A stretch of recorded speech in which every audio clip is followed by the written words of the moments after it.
Real? Oh no.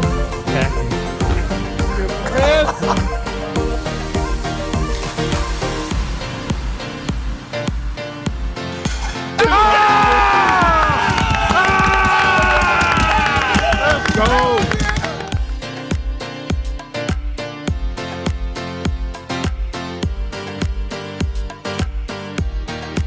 Boston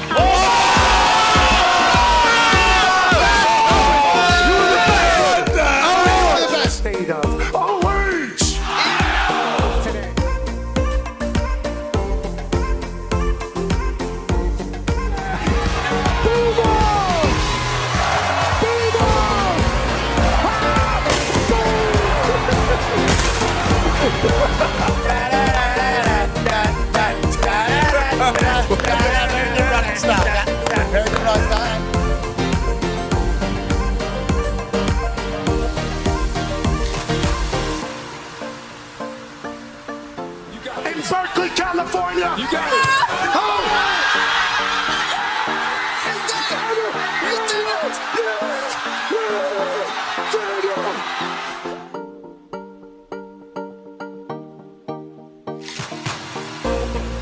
This one's for three. AJ Hawk, $5,000.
The following program is a collection of stooges talking about happenings in the sports world. It is meant to be comedic informative.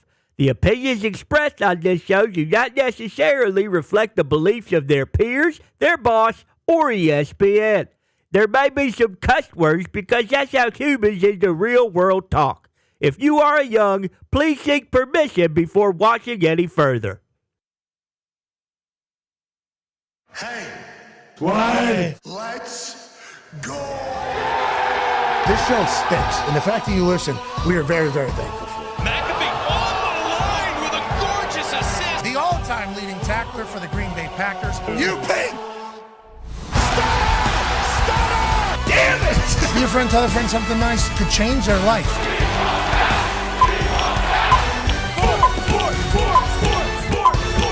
Hello, beautiful people, and welcome to our humble abode, the DraftKings Thunderdome.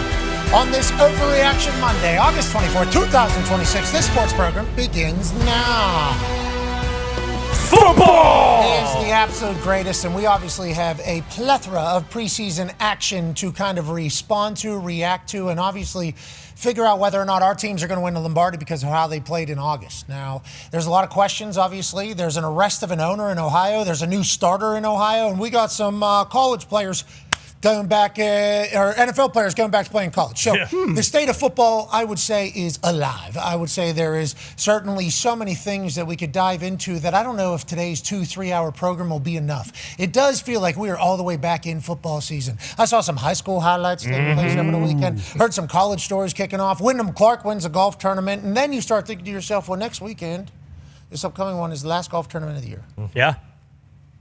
Golf served us. Yeah, perfect time. Thank you. It's about to be done. Thank you, God. And guess what's about to show up for it? College football this Thursday, week 0 kicks off. Then Saturday. Then next week, guess what? We're down in Baton Rouge, Louisiana for college game day. As college football goes crazy, the NFL is about to start, and we are going to have the biggest and best season yet. Toxic Tables here at Boston Connor and at Ty Schmidt. One half of the hammer, Dahn. Cowboys AP Tone. 9-year NFL vet, Darius J. Butler is here. Yes, sir. D-Butch, good to see you. The high school highlights, and I'm not normally like this. Normally, the high school highlights don't hit my algo. Normally, I don't get too excited about it. I'm seeing some Friday Night Lights that are making me go, you know what? It is football season. Oh, yeah. It is football season. You know who I saw? Luke Bryan's boy, Bo Bryan. Good man, good young man. Yeah, well, I'll tell you man. what. Yeah, Luke Bryan, obviously country music superstar, a noted dancer. Okay, he's got the hips. He's got a lot of the hips. He does a lot of gyration. His boy got those athletic hips as well, and a laser rocket for an arm. He goes absolutely insane. 375 yards and 3 touchdowns. Now, there's going to be a lot of people wondering who the hell he was playing against because there's a couple plays where there's a lot of yak. For instance, this one. Yeah, it looks like nobody's even attempted.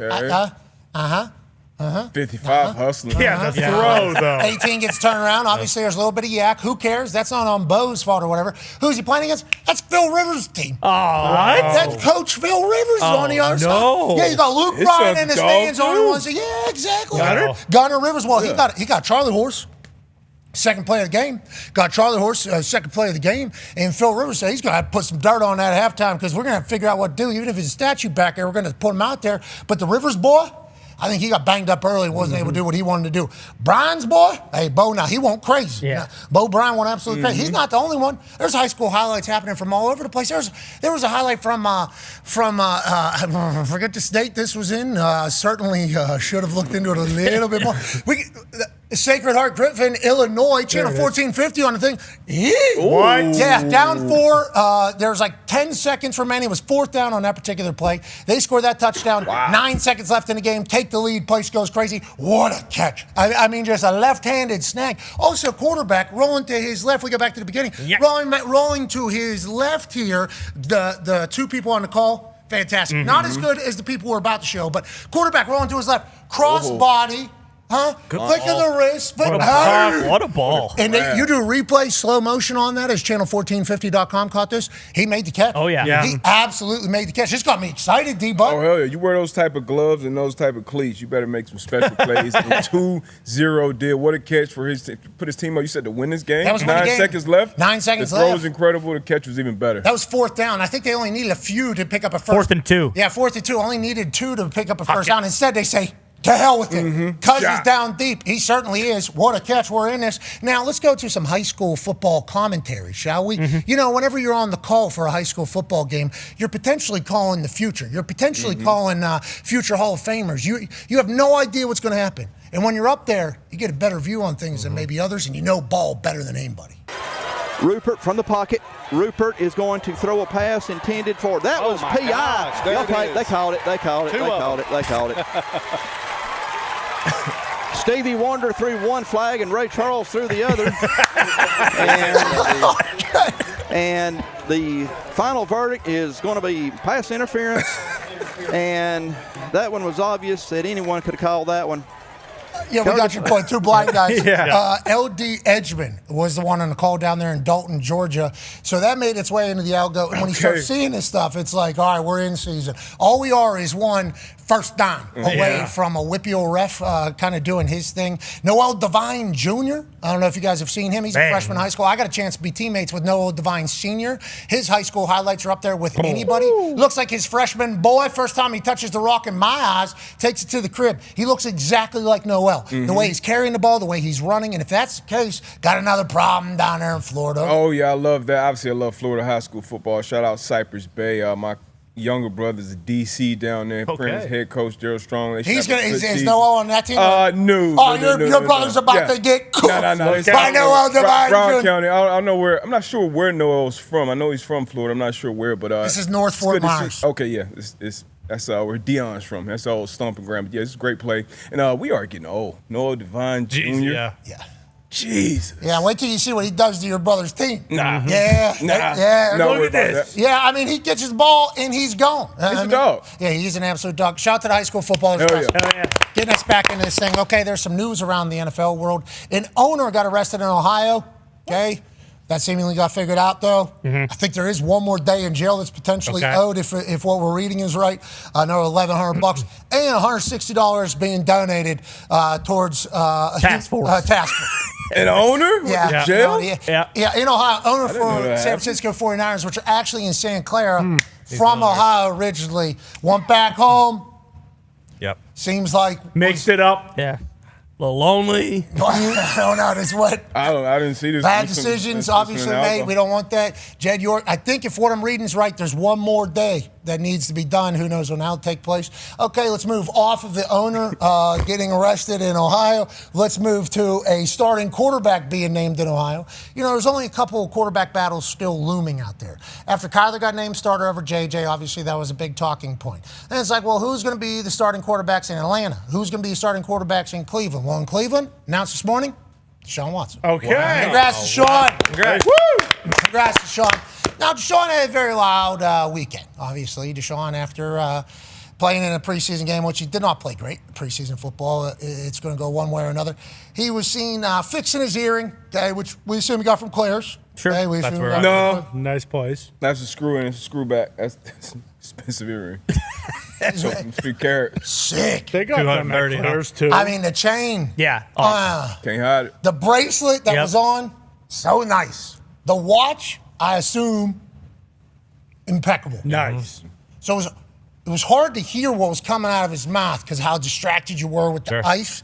But a lot of people heard what he said somehow. And when he was talking about being booed and feeling like it was a personal thing from the fans, it was certainly received in a certain way by the internet and by the Cleveland fans. Everybody on the internet was basically saying, hey, shut up. How about that? How about you just say, I'm lucky as hell to be here. You see these earrings, you see this necklace, you see this watch, you see this bracelet, you see this job, you see everything. I'm lucky as hell to be here. I'm thankful to be here. That's what everybody wanted to hear from Deshaun Watson. He did not say that. He said that it feels a little personal whenever they're booing him. And Cleveland Browns fans have been known to boo their quarterbacks. I mean, that is something, if your team's ass and you come from a hardworking city and you're not performing up to the task, they're going to boo your ass. They're going to let you know. Now, a lot of people say that's not the right way to be a fan. And I think a lot of the players would say that's not the right way to be a fan. I think a lot of coaches would say that's not the right way to be a fan. But people from Cleveland say, we don't give a damn. This is how we are as fans. And we don't win here. Our team actually got up and left. And then we continued to brought another team. We continued to lose. So if your ass, we who paid for this waste of a ticket to watch you guys do this, are allowed to boo your ass. Now the players have all, through many different generations, have come out and said, like, yeah, this place is pretty disgusting way to boo us. Okay, I got hurt, they boo you.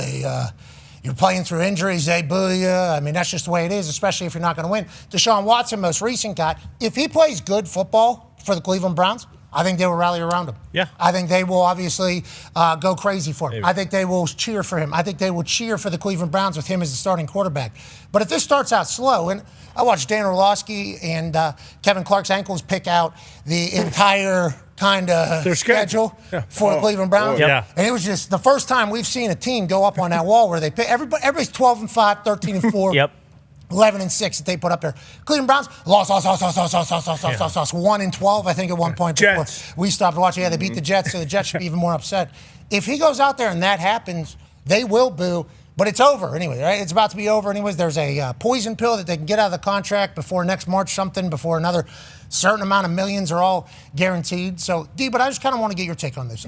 I will say why I think it is the way it is. Nobody is rooting for Deshaun Watson to have success. I think that is accurate, especially outside of the Cleveland Browns fan base.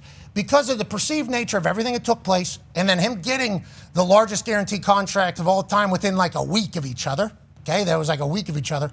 Everybody goes, this guy, what? How is this what real life is? So anytime they see him not do well, they say exactly. And I think it's going to be like that forever. Now, I do think he can win over the Cleveland fan base if he wins. If you play good football and you win, I think you can win over a fan base. I thought it was evident he was going to be the starting quarterback because, once again, $230 million guaranteed. If he can stand on the field, he's going to be the starting quarterback. But how do you see it going? If he doesn't win, he's going to get pulled. Shador's probably going to play, or whatever quarterback they think is the number 2 quarterback goes in.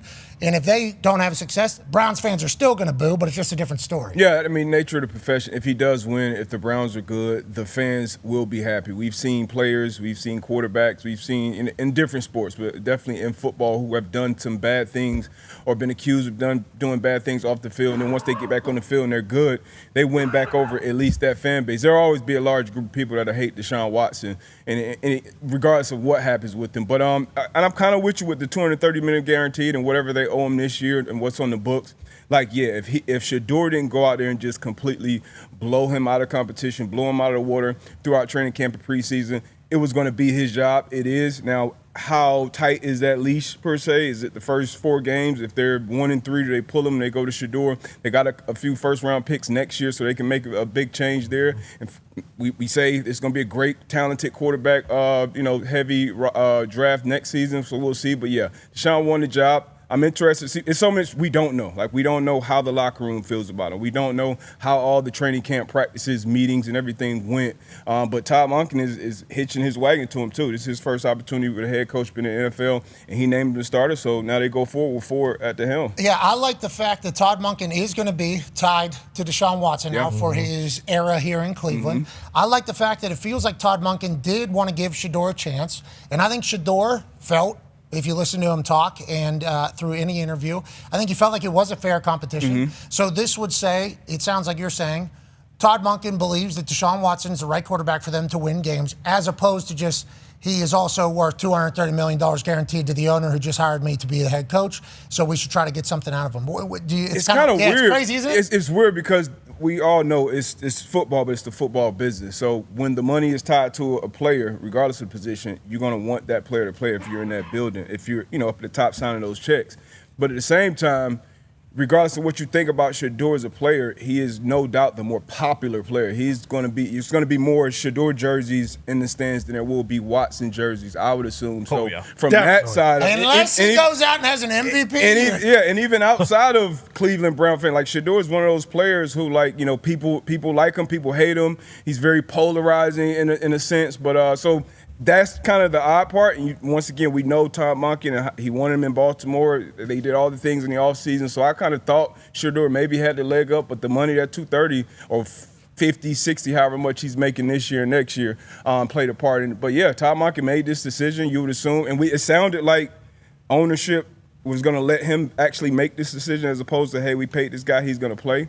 So we'll see how it all plays out. It's the Browns, so, I mean, we'll see. Yeah, the QBR that Deshaun Watson has had over his time period with the Cleveland Browns has been like second worst in all of NFL. Yeah, it's been bad. Yeah, he's played terribly as quarterback for the Cleveland Browns. Is it who's around them, or is it him? Is it the Cleveland Browns just harass? It's like all those questions going into it. But we do know that I think there's some sort of move that it's been bad. Yeah. Down there's been good, though. Down there, that's why nobody's going to care. Like, somebody should tell Deshaun Watson. Somebody should tell him, like, hey, man, they're going to boo your ass strictly because of this. Part of it. Okay? Just strictly because of this. People that don't even watch football, they see this, they're going to boo you. No matter how good you are at your job. Yeah. If you're getting paid a lot of money, there's going to be people that hate your guts. Even if you come from nothing. There's going to be people that hate your guts just naturally because of that, let alone everything else that comes alongside of it. So Deshaun just needs to worry about winning some football games. Now, joining us live from a car, I do believe, is senior NFL insider for ESPN, Michigan man, who might know a little bit more on the behind the scenes on how we got here, Adam Schefter. Yeah, Shefty. What's going on, Shefty? Gentlemen, what's going on? God, you look great. Where you go? You heading to the gym, coming back from the gym, about to go buy a gym? What do you got going on? I'm headed to Bristol, Connecticut for 2 days of the Fantasy Football Marathon. I'm on my way up there right now, and it's been a nice, quiet morning. Yeah, nice, quiet morning. Starting quarterback for the Cleveland Browns has been named Deshaun Watson. There was an original thought by me on this particular program. As soon as I heard that there was competition between Shador and Deshaun, and this was him coming back from recovery, obviously, of the ACL, I say, if Deshaun Watson can stand up and take a snap on a football field, they're going to put him on there because $230 million. Debo made a great point, as I agree with him. It felt like Monken was given the free rein to pick whoever he thinks is best for his team, as opposed to just who's getting paid the most amount of money. At what point do you think he figured out Deshaun Watson was the starting quarterback, and how did we get here, if you will, Shefty? Well, I think there are a few things to factor into this quarterback decision that the Browns have announced with Deshaun Watson as their starting quarterback. I think we've been on this show. I know I've talked about it before, or maybe with Ty on the podcast, but it has always felt like it was trending towards Deshaun Watson as a veteran with 2 games on the road to start the season, Jacksonville, Tampa.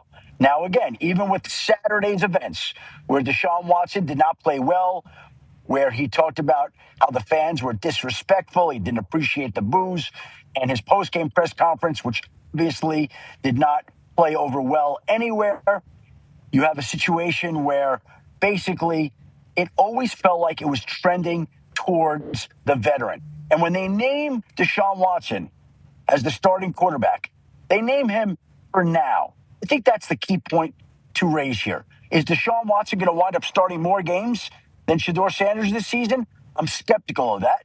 It's up to him and how he performs in the first 2 games. If he plays well the first 2 weeks on the road, he'll continue to be the quarterback. If not, I believe there's a realistic chance that for their home opener, Shador Sanders is the starting quarterback for the Cleveland Browns. That'll be up to Deshaun and how he plays in the first 2 games of the season. Beyond that, when we talk about the money involved, they're married to Deshaun Watson. For better or worse, they don't have a choice. The money, in my mind, has cemented the fact that he's going to be there now, and I would guess next year. If they had released him today, they would have had to eat $41 million against the cap this year and taken a dead cap hit next year of $86.21 million, one of the largest dead cap hits in the history of the NFL. So they're stuck with Deshaun Watson. This is a product of restructuring his contract over and over, taking a bad contract and complicating it. So you have all those factors going on that play into this. In the end, Todd Monken felt like a veteran on the road is this team's best chance to have a successful start. We'll see whether that's right. But I feel like they felt like they're paying the guy the money. He's a veteran. He's looked pretty good this summer. And we're going to give him the call out of the gate and go from there. Okay, he's looked pretty good. I mean, you got to say, yeah, the numbers ain't bad, but he's looked pretty good. He had that one day in practice where he threw 7 touchdowns. He's getting into pain. Okay, so we're just obviously mocking the Browns fans right now. But if this ends up working, we love the dog pound. They know we've had their little elf in here. I mean, we like the Browns and the dog pound and the elfie and everything they got going on. But if Todd Monken really thinks that Deshaun Watson is his guide to win games, that's why he made the decision, I think. And you can hear in his voice, Todd Monken's been yelling at everybody around him. Yeah, So a lot. Hopefully Deshaun's able to have success inside that Todd Monken offense, and hopefully they're able to win some games, and this all gets quiet by then, if that happens. Now, if he is ass, and Shador gets in there, and let's say something happens with Shador, and then he put Dylan Gabriel in, and it becomes a whole entire situation, there is a built-in poison pill, says Spotrac. If he's on the roster next March 13th, a $200 million salary guarantee kicks in. This affords Cleveland the opportunity to designate him a post-6-1 release before March 13th, which splits the remaining dead cap into two. We saw this with the Russell Wilson situation over in Denver, 34.6 in 2027, 51.5 in 2028, which obviously we don't know what the salary caps are going to officially be for those years. Still a shit ton of money to not be able to have access to. Denver Broncos were able to navigate it. Now, they didn't win a Super Bowl, but they were able to navigate and still have a winning team. Sean Payton was able to build it. We'll see if this happens with Deshaun Watson. Okay, let's pivot away from Cleveland. Let's go to the opposite side of the country. Well, I guess Ohio and San Francisco right now kind of tied together by one. Mm-hmm. Oh, true. Yeah, you're right. Hand in hand. Yeah. But let's go to the Niners. George Kittle, he's playing, huh? George Kittle's going to end up playing, and how abnormal is this from where we were maybe 3 or 4 months ago talking about George Kittle? Well, let's go back to last week because they were in Los Angeles for a joint scrimmage with the Chargers. And while they were there on Wednesday, George Kittle got a chance to go meet with the surgeon who performed the surgery on his torn Achilles, Dr. Neil Elitrash. And from what I understand, it was a great meeting. George Kittle was ahead on all markers. He's in a great spot. This doesn't mean ultimately that he will play week 1, but everything looks right now to be trending in the direction. He received a favorable report from Dr. Elitrash. The Niners officially activated him yesterday. So the fact that the doctor seems to have been good with where he's at right now, and they've activated him, and that game in Australia, I believe, is 2 weeks from Thursday night in the United States. And George Kittle is who he is. It feels like he's tracking to play. Now, they could decide, you know what, didn't feel right in practice. We're not going to activate him the first week. We're going to give him an extra 10 days.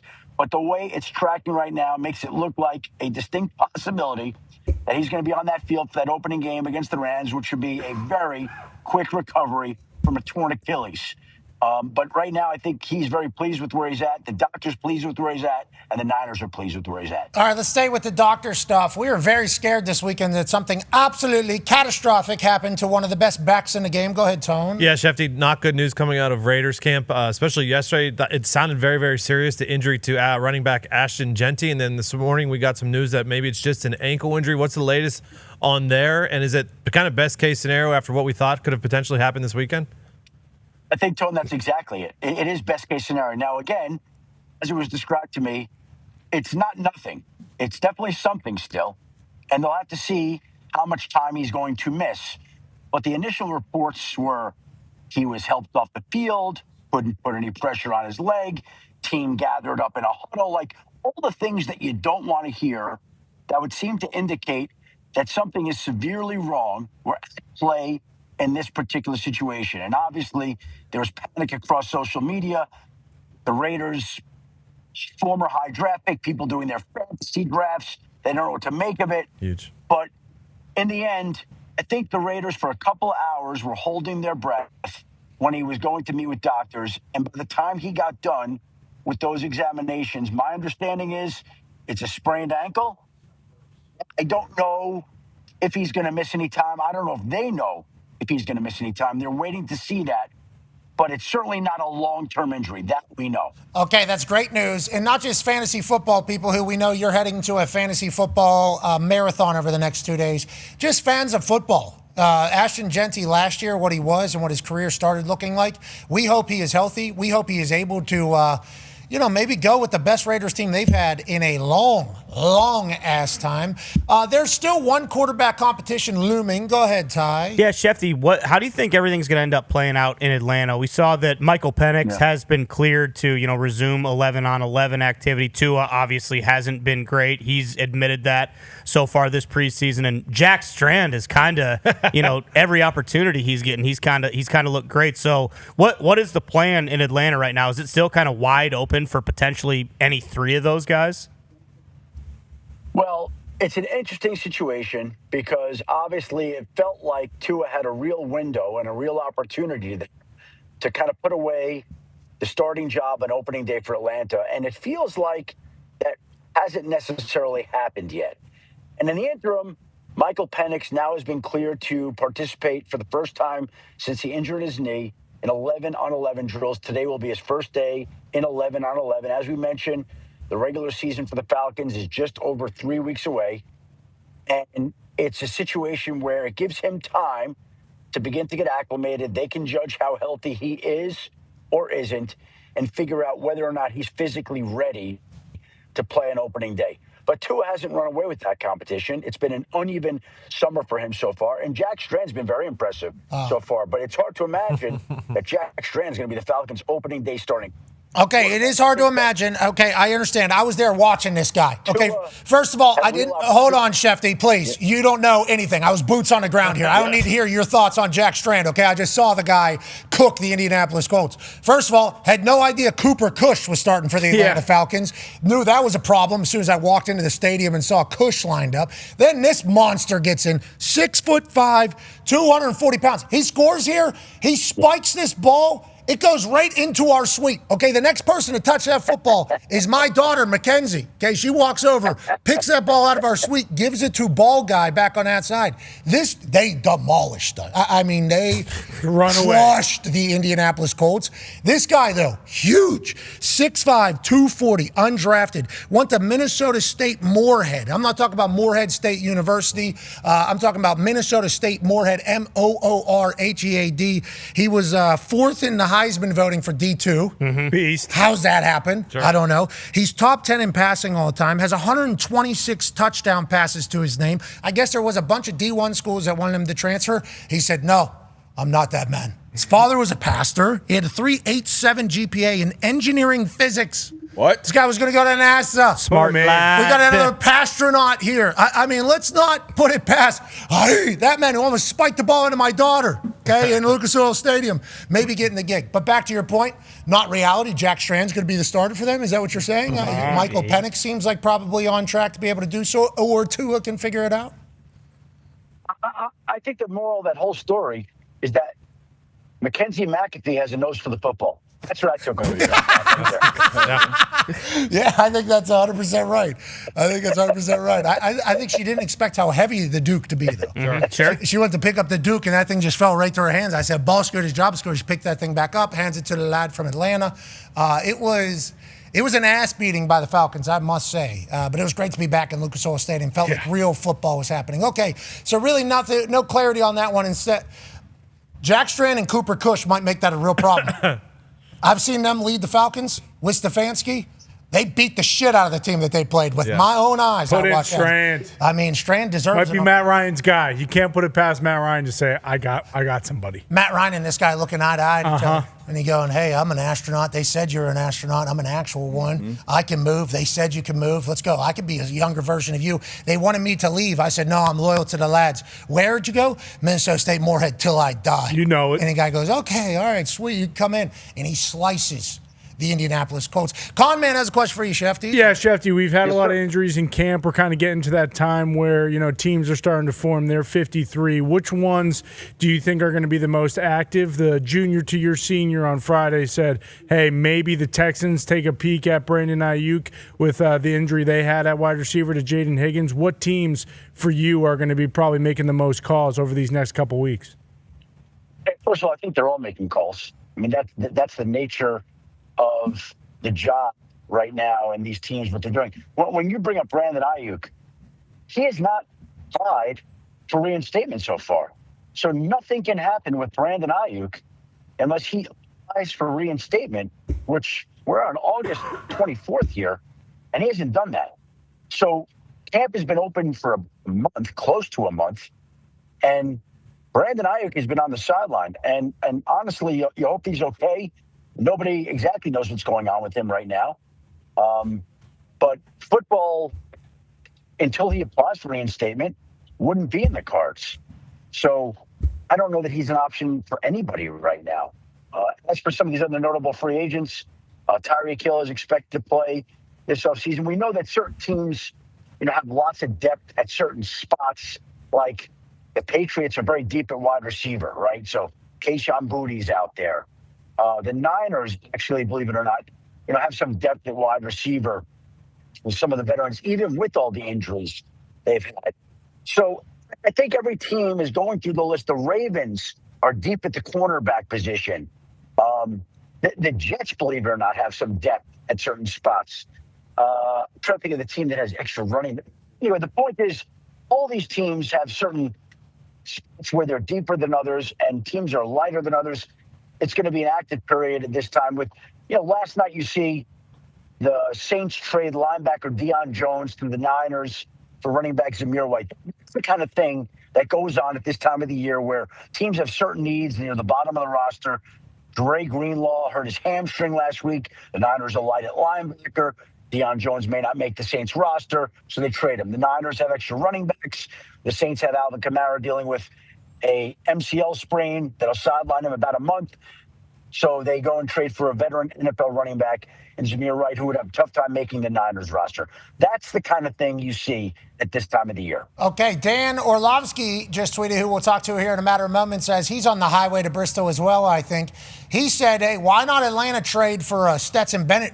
Bring that dog back to Georgia and have him run wild for Atlanta. Okay, Dan. Maybe a late-round pick. Let Stetson, because Stetson was, hey, Holy hell, he looked like Matthew Stafford, didn't he? I mean, Matty Stafford's giving the interview, and then Stetson's doing his best impression of him right up there. Two Georgia Bulldogs doing their thing for the Los Angeles Rams. He looked comfortable. After the game, he gave a speech to the locker room. The boys love him. Seems like he's been through everything he needs to be through to become a true pro. Sean McVay's offense seemingly can make a lot of people look good. Okay, Tom Simpson looked very good. Now you got Stetson Bennett balling. Kevin Stefanski, they still got big question marks if it's not Jack Strand. Yeah. Maybe pull the trigger on a Stetson Bennett trade. What do you think about the dog going back home to the world of the Pines? Well, I think the Rams are trying to decide right now who's going to be their number 2 quarterback, whether that's Stetson Bennett or Ty Simpson. Matthew Stafford's had a great summer, feels better physically than he did last summer at this time when everybody was wondering how his back was faring, and he wound up winning the NFL MVP. And the Rams are in a window where, even if you're going to trade Stetson Bennett now, are you getting Stetson Bennett on your team or getting some late-round draft pick? And that's what they have to figure out here in the final 2 weeks before the final roster cut-down date on Sunday, August 30th. So if they feel like Bennett has any value to them, I would think that they'd want to hold on to. But if they feel like Ty Simpson's ready to be QB2 right now and be that responsible in the event that anything should happen to Stafford, then they go ahead and move him. It's even interesting, which I haven't heard that they are. I think the Falcons have enough quarterbacks right now. They're just trying to figure out their own situation. They certainly do. Cooper Kush, too. Don't let him start knocking down the door. Last question here about Ty Simpson and, the Rams and Orlovsky. Well, that leads to one other guy. Go ahead, D. Yeah, he's talking about the number 1 overall pick, Fernando Mendoza. It's been some bright spots in the preseason, obviously some bad spots as well. He's young. It's going to happen. But what's going on over there? I know we all assume Kirk Cousins is going to start as the vet. I've kind of been on that train. Fernando Mendoza, I expect to see him week 1 as the starter. Where do you stand right now, what you know, with who's going to be trotting out that week 1 starter for the Raiders? Look, we all know that Fernando Mendoza's time is coming. And the question is when. And I can just say that despite the fact that Mendoza has looked good in camp and been what they wanted and won the support of his team and the teammates love him and the kind of guy he is and the kind of leader he is, their plan, and plans change, but their plan is to start Kirk Cousins in week 1 against the Miami Dolphins. And their plan is to keep Kirk Cousins in there, especially during the early difficult part of the schedule. If you look at their schedule early in the season, it's challenging. And I think that they'd like to have Cousins out there to get through as many games as he can. And I think part of this is really on Kirk Cousins. If Kirk Cousins plays well, just like Deshaun Watson in Cleveland, if he plays well and they win some games, they'll keep rolling with him. If he's not playing well and they're not winning games and he's struggling, it's when all these calls and questions will come up as to when we'll see the number 1 overall pick in the draft, Fernando Mendoza. But in a perfect world for the Raiders, they want Cousins out there on opening day, and they'd like him out there for as much of the season as they can, and we'll see how long that turns out to be. You're the man, ladies and gentlemen. Headed to a fantasy football marathon. Who's number 1 overall pick, man? Who's? Jahmyr Gibbs, I think. Jahmyr Gibbs. Yeah. All right. Then Bijan. So running back is the thing? That's always been, right? You gotta, Yeah. Gotta go running backs early. Those are the 2 guys. Those are 1-2. Okay. Those are 1-2. In no particular order. Puka, Jamar right there after them, but 32 starting running backs, whereas some teams, you got 2 guys, 3 guys per team you can use. Okay. Like Puka's a great top pick, but they also have Devontae that you can get a couple rounds later. Okay. All right, Shefty, good luck. I hope you get the best team ever and maybe have the best season yet. Ladies and gentlemen, it's Adam Schefter. Shefty. So he didn't really say anything. No, not much. Because his tweet says head coach Clint Kubiak is not ready to name a starting quarterback. Okay, for the regular season, despite sitting Kirk Cousins and having rookie Fernando start in Thursday without the starting offensive line. So Clint Kubiak's just like, do I have to say who's the starter? No. All right, I don't then. How about that? How about I say it whenever I say it? That's what Rich Rod said to us. Yeah, Rich Rodriguez said, I'll name the starting quarterback at 11:59. Kickoff is at noon. I'll see you then, or whatever the case. Joining us now is a guy who might know why or how this has all come about. I'm sure he's taking some victory laps still. Oh, yeah. For whatever. I'm sure there's something he did. He still has that sweet tan from the incredible vacations he's took. He was pissed this morning. He was a little worked up, ladies and gentlemen, on the highway to Bristol. Different car, though. I'm not riding with him. Ooh, ladies and gentlemen, Dan Orlovsky. What's up, Dan? You said different car than Schefter, you said? Icky, I'm not getting in that car. Is that what you said? I never said that. I'd love to ride a car with Shefty. I would mean that I matter more. I think he came from a different origin point than I did, so... Well, I mean, we can get into that story another day, I guess, if we really wanted to. I don't know if now is the time. Okay, let's start talking about ball. We were just talking about Fernando there and Kirk Cousins. Clint Kubiak comes out and says he's not naming a starter. Shefty said he assumes this is Kirk's deal. If Kirk plays well, they'll continue. If not, Fernando will get in there. And then obviously it ties back to Cleveland as well with Deshaun getting the start. And then how long is he a starter? Who knows? Kind of with these two decisions that are being made, do you think this is, let's let the veteran in there? They've obviously seen more. They've been a part of more. Let's just get this season started and see where we go? Or why do you think they're being made at this exact time, Dano? Well, with the Raiders, we have to remember Clint Kubiak has spent all of his life attached to the NFL and grew up with his father as one of like the really, really good head coaches and in many ways like an old school coach. I don't think that this is really we're still deciding on starting quarterback in Las Vegas. I think it's just I'm the new head coach in Las Vegas. It's a little bit of the Pete Carroll. Everything's going to be a competition. No one's going to get a declared job at any point up until it's needed. And so I think he's just keeping everybody on edge and on their toes of like, yeah, everyone's going to go earn their job. Kirk Cousins, Fernando Mendoza, Brock Bowers, Max Crosby. We all know, but there's a clear, this is going to be an organization that's turning over a new leaf. I've been adamant. There's nothing really that Fernando could and or would do that would get me to start him week one. I think Kirk Cousins is more capable of running the totality of this playbook. We talked about that last week. We did, yeah. We did. When we say he grew up and he was born in he does that entire thing. The road to Bristol is always tough. What's going on? I don't know. In Connecticut. What is it? Service stinks in Connecticut. It does. The last couple times we've been out there, it's been piss poor. Yeah. But isn't that where like so many media places exist? Massive satellites. Why is it so ass? I don't think I understand the technology. I don't get it. I don't like it. I don't get it. Well, I don't like it one bit either. And they talk to us about being like out in the sticks and stuff like that. It's like you guys live in the epicenter of all the shit and you don't have anything. So what are we even talking about? Ladies and gentlemen, joining us back on the road to Bristol, Dan Orlovsky. Dan. Listen, out here in Indiana, every once in a while, you're going to run into some spots without any service, because that's out here in the boondocks. We get quiet, we get great views. We get a little, birds chirping in the morning. We get that morning dew a little bit. Sitting and that's in his song. Hey, something to think about. You ain't got shit in Connecticut? Yeah, I think that's not a bad idea to kind of do that. But safe travels. Let's get back to this, though. You were going to say I said something back in the day and then it cut off completely. Yeah, I there's not much that Fernando could and or would do to get me to make him the day one starting quarterback.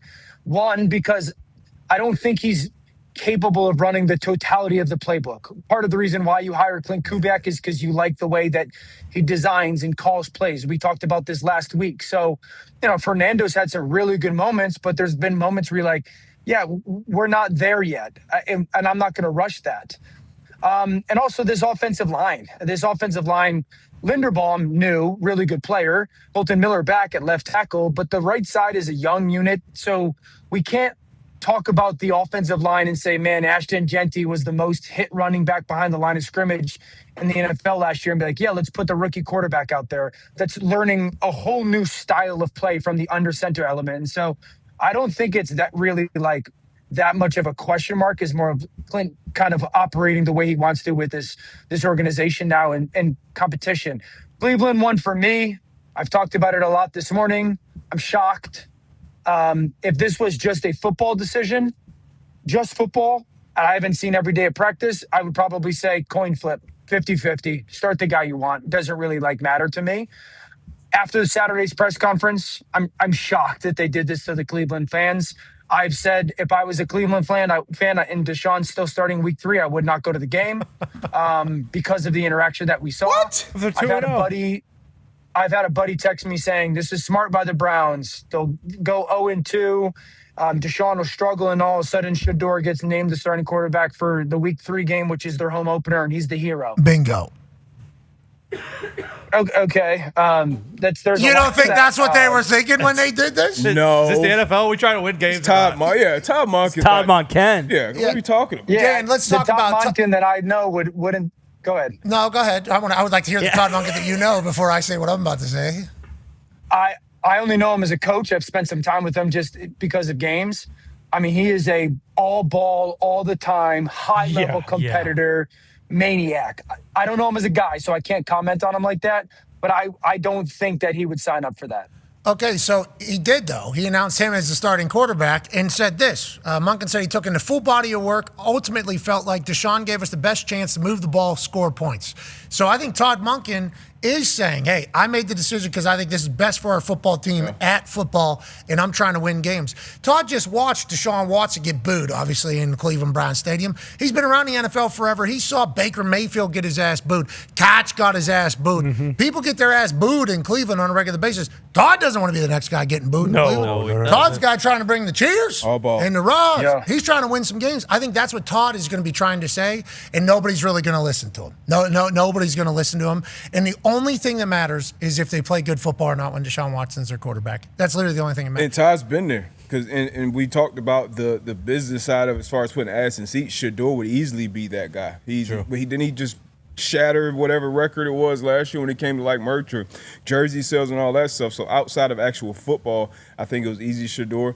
I mean, like you said, we're not there every day. We don't see the practices, the meetings, the walkthroughs, all that stuff. But you would assume Todd sees all that. And then the locker room, starting quarterbacks. Most starting quarterbacks are captain. We'll see. Does he have the C patch? That'll be a crazy thing. It's a lot of different things, but like you said, all that matters is the football plan. The home opener and we're going to try out. I don't see that. I think Todd is making this decision based off who is giving his team the best opportunity to win games. Yeah, and speaking of a best opportunity to win games, they haven't done that a lot in Cleveland. And the last guy that did win a playoff game for him, they booed his ass out of the city as well. Go ahead, Con. And with the captain thing, just remember when Jameis Winston was there, Deshaun Watson wasn't the guy rallying up the team and getting everyone going. That was Jameis Winston. That was known. Hey, Jameis is kind of the almost leader, if you will, in the quarterback room when he was there with Deshaun Watson. So I don't know, maybe Watson's doing that now because Jameis isn't there anymore, but that's how it was operating when he was. Man, if you go back to 2021, is that when this all happened? 2022?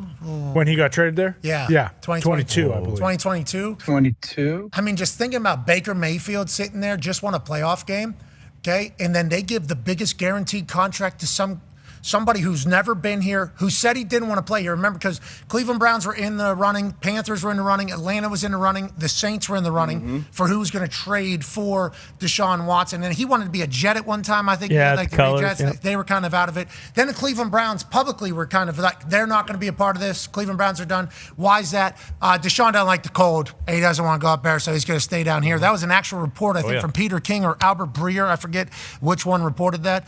And then, Baker gets kicked out of town. This guy gets 230 minutes. Now they're still dealing with the long-term effects of this entire deal. If he plays good football, nothing matters.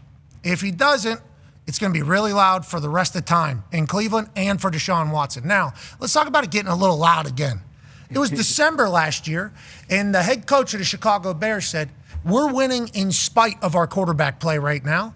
And we all saw the Chicago Bears go on this crazy run. We saw Caleb make some insane plays, and we just assumed Ben Johnson and Caleb were on the same page.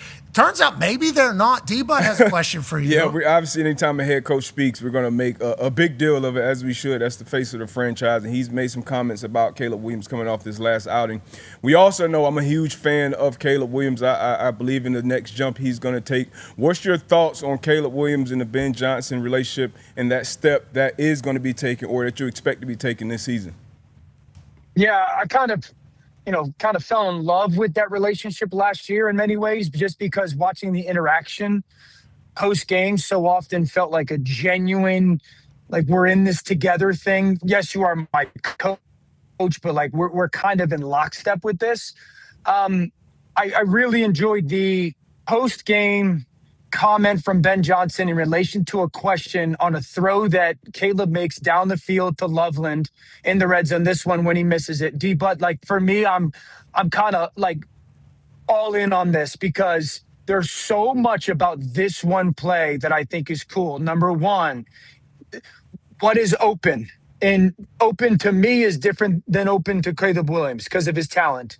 Number two, the situational football understanding. And the strategy of when should we take a throw, when should we be aggressive. There's a difference between making the right choice and a good choice, because Caleb takes the shot there and a couple things. One, it's 1st and 20, high red zone. Mm-hmm. Okay, so coach is probably calling a play to get a completion. Number two, there's a blitz off Caleb's right and a dropper off his left. He's throwing to his right. Love that.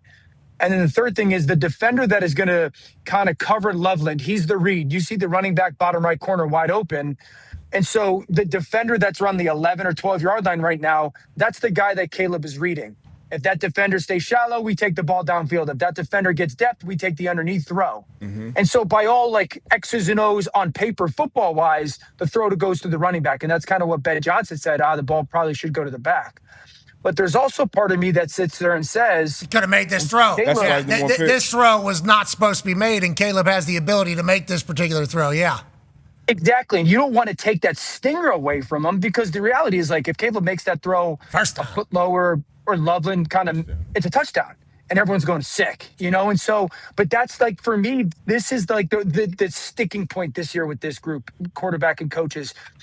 You have this coach that is really detail oriented and he's going to try to always get the best, always make the right choice, not a good choice, the right choice. And then you have this quarterback that sits there and probably is going, I could kind of make any choice the right one because I'm so talented. And that's going to be the push and pull this year between them. And I think that plays the perfect microcosm of it. Okay, so thank you for breaking that down. Thank you for explaining why it is. But this has been the question, right, since Ben Johnson became the head coach of the Chicago Bears. Mm-hmm. Ben Johnson could have been the head coach of any team, literally. Even teams that had head coaches. For a couple years. We're like, is Ben Johnson available?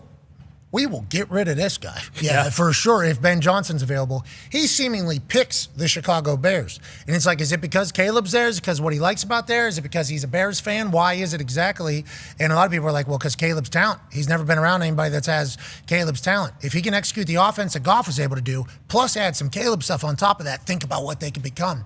And then last season, they have all this success and massive success and who else there? And then Ben Johnson's basically like, nah, this is all just kind of luck right now. We aren't even really doing it.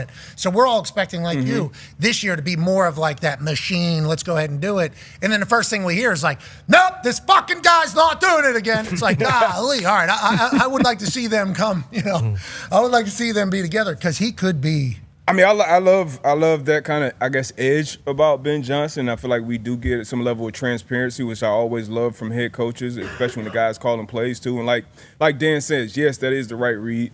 That's the throw that all 32 quarterbacks can make. The reason why you draft the guy number one, the reason why, whatever his odds are to win MVP this year is because of that throw. And I think that'll help going down the season, not only with him, but with Colston, with Lovin, like that coverage. I think that coverage was kind of wanky, but like, hey, either fade more out or that's where if that's the look we get, that's where I'm going to put that ball because Lovin is a good enough athlete to make this type of throw. This is like a Brady Gronk. Like if they run this or Kelsey and Mahomes, and they get that look again, they're going to make that same play, that same throw, and it's going to be caught. So this is kind of what preseason is for. This is what practice is for. You make those throws, you go to the coach, you get that coaching as well. Hey, that dump down was there, we could have gotten 2nd and 10 and then been back there. The field goal's kind of in the bag already at that position. So I like the throw. I like the decision. I also like Ben Johnson coming out and saying what he said. Yeah, I hope we get to see Caleb's. Sure. You know, I would like to see that because I remember when Johnny Manziel was with the Cleveland Browns. Who was the coach? Pettin? Yeah, Mike Pettin. Mike Pettin. Pettin. Johnny Manziel had his first good half that he had as a Cleveland Brown. First one, we maybe had positive yards. First one, and Pettin was interviewed at halftime. He goes, "Our quarterback's got to start doing a lot better inside the pocket and make better decisions." I'm like, "Oh, this guy hates what did he not know that that's not what Johnny Manziel does?" Now, granted, we've learned a lot about how Johnny was potentially operating as quarterback of the Cleveland Browns since then, and we obviously all appreciate what he's done for ball and everything like that. But I like a coach that likes their quarterback. I think Ben still likes Caleb. Yeah. I don't think we're at the point where he doesn't like him. Totally. But I do love that he's like, hey, we are nowhere near where you need to be. And because that's when you get the real, Tom Brady got his ass coached by Bill Belichick, like every single day and it all. Maybe Caleb gets this massive the quarterback can handle it too.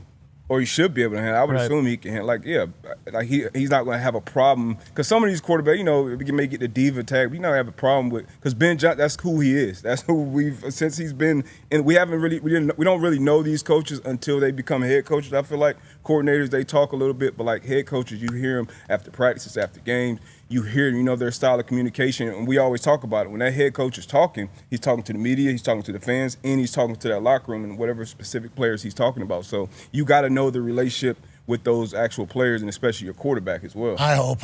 Well, we also have to know, too, Ben Johnson is just always pissed. No matter what, it doesn't matter. He's going to go up there after the game and just be rip shit about something that happened. I saw him shirtless. He was pretty happy. You remember? Sure. Yeah. That was pretty happy. That 5-10 minutes. That moment, 5-10 minutes, there's room. happiness. Yep. And how about whenever they had him talk to the entire building?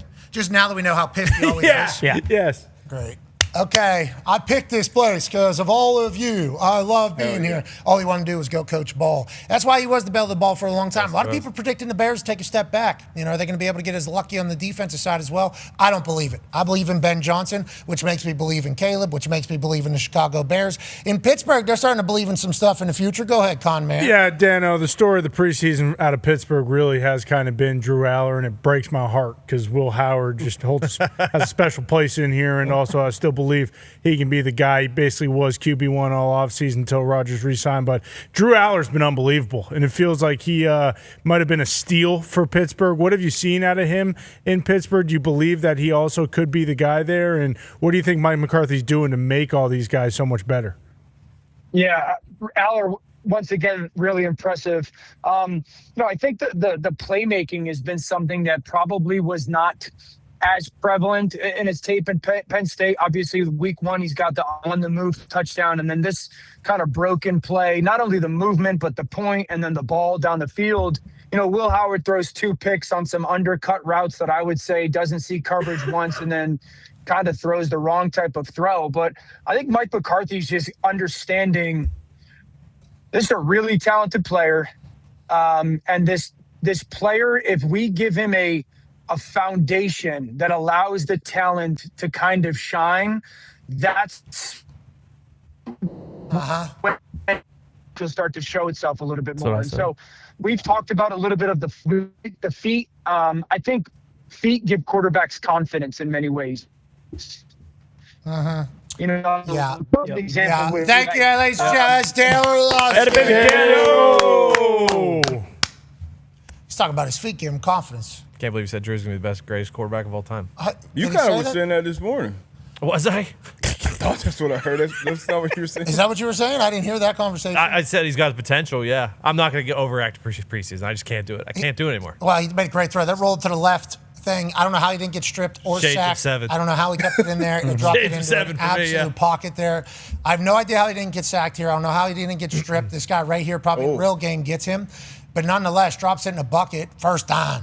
Pittsburgh Steelers. People getting real excited about Drew Aller. And then Will Howard's not having his best showing. Everybody saying, get this guy the hell off the team. He did that 2-minute drill. Yeah, he did good. He's done good. Obviously, he's been there for a while. But this Drew Aller thing could be a great experiment for the Pittsburgh Steelers and the Mike McCarthy quarterback camp. Yes. So everybody said you get Coach McCarthy an opportunity to kind of mold a 6'5" quarterback with a rocket arm.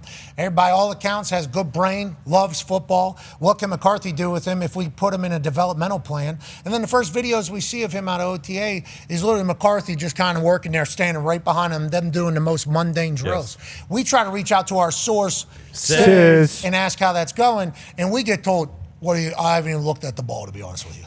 I go, what do you mean? What is this? Why is everybody talking about it? He goes, we're just working on the feet right now. We'll get to the ball. I mean, we're nowhere near talking about the ball right now. Okay, we are at the feet. We're going to work to the knees next. I mean, that is – so I think McCarthy, to Dan Orlovsky's point, they did just work. Like, hey, let's get your footwork here. Let's get your feet right, and then we'll move up to everything else. Because I saw one throw from the OTAs come out, and I think Aller looked like he even launched it, or it was an ugly throw. I forget. It was one or the other.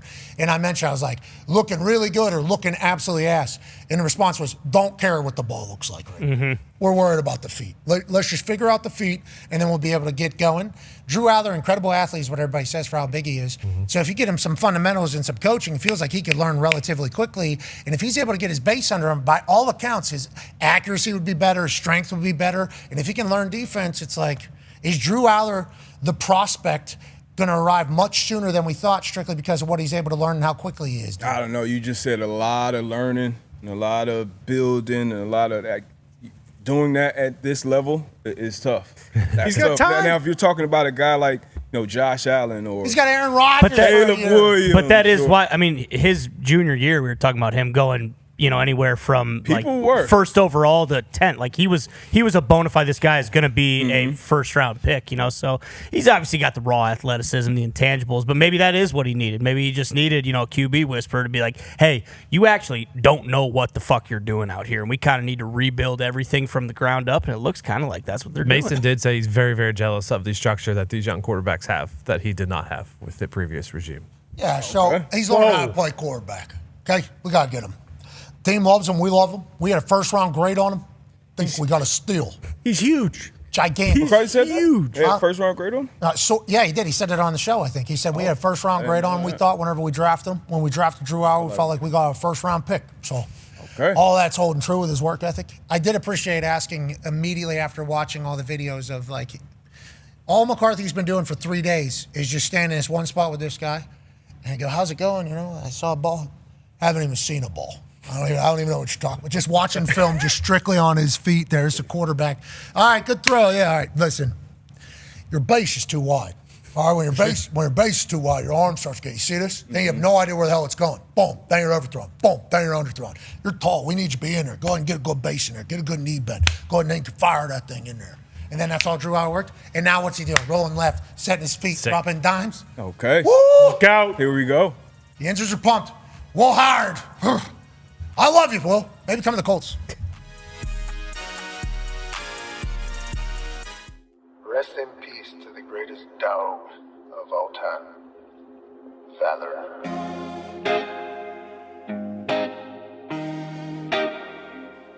Wake up in the morning, smoking coffee, no cream. Scroll the feed, see some tweets or some crazy ass scenes. Trying to get to some money with our Powerball dreams. Cause when bills start stacking, we all feel the heat. We all hate the same folks, mostly lame bros. All the ink Karens need go back where they came from.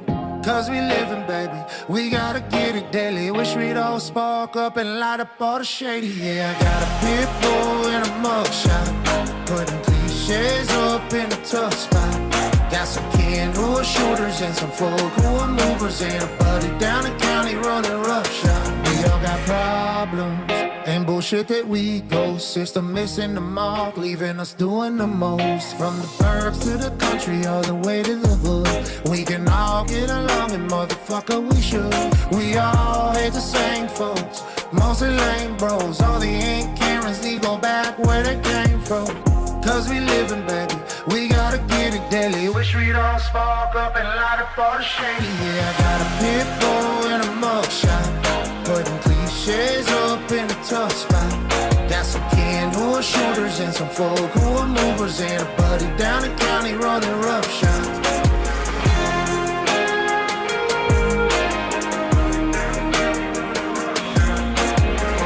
Different paths, similar scars. Avoid bullshit, it's so hard. So raise your smoke, whatever's your drink. We're more alike than we think. Forget the labels and the hate, they divide and conquer. We're all on the same route, together we should wander. Yeah, I got a pit bull and a mugshot, putting cliches up in a tough spot. Got some kin who are shooters and some folk who are movers, and a buddy down the county running roughshod. Yeah, I got a pit bull and a mugshot, putting cliches up in a tough spot. Got some kin who are shooters and some folk who are movers, and a buddy down the county running roughshod.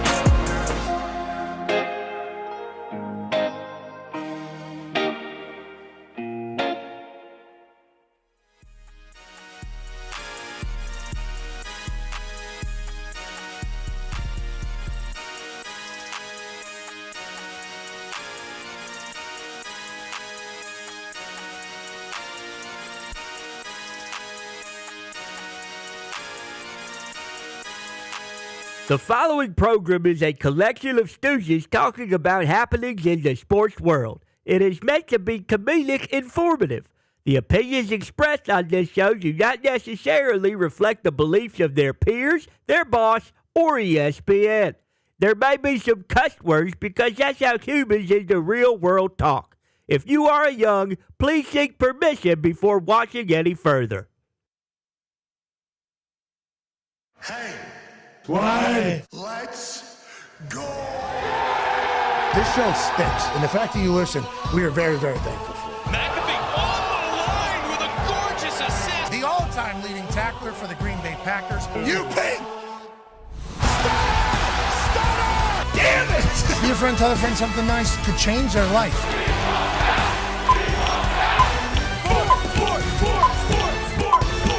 Hello, beautiful people. And welcome back to our humble abode, the DraftKings Thunderdome. On this Overreaction Monday, August 24th, 2026, hour 2 of the sports program begins now.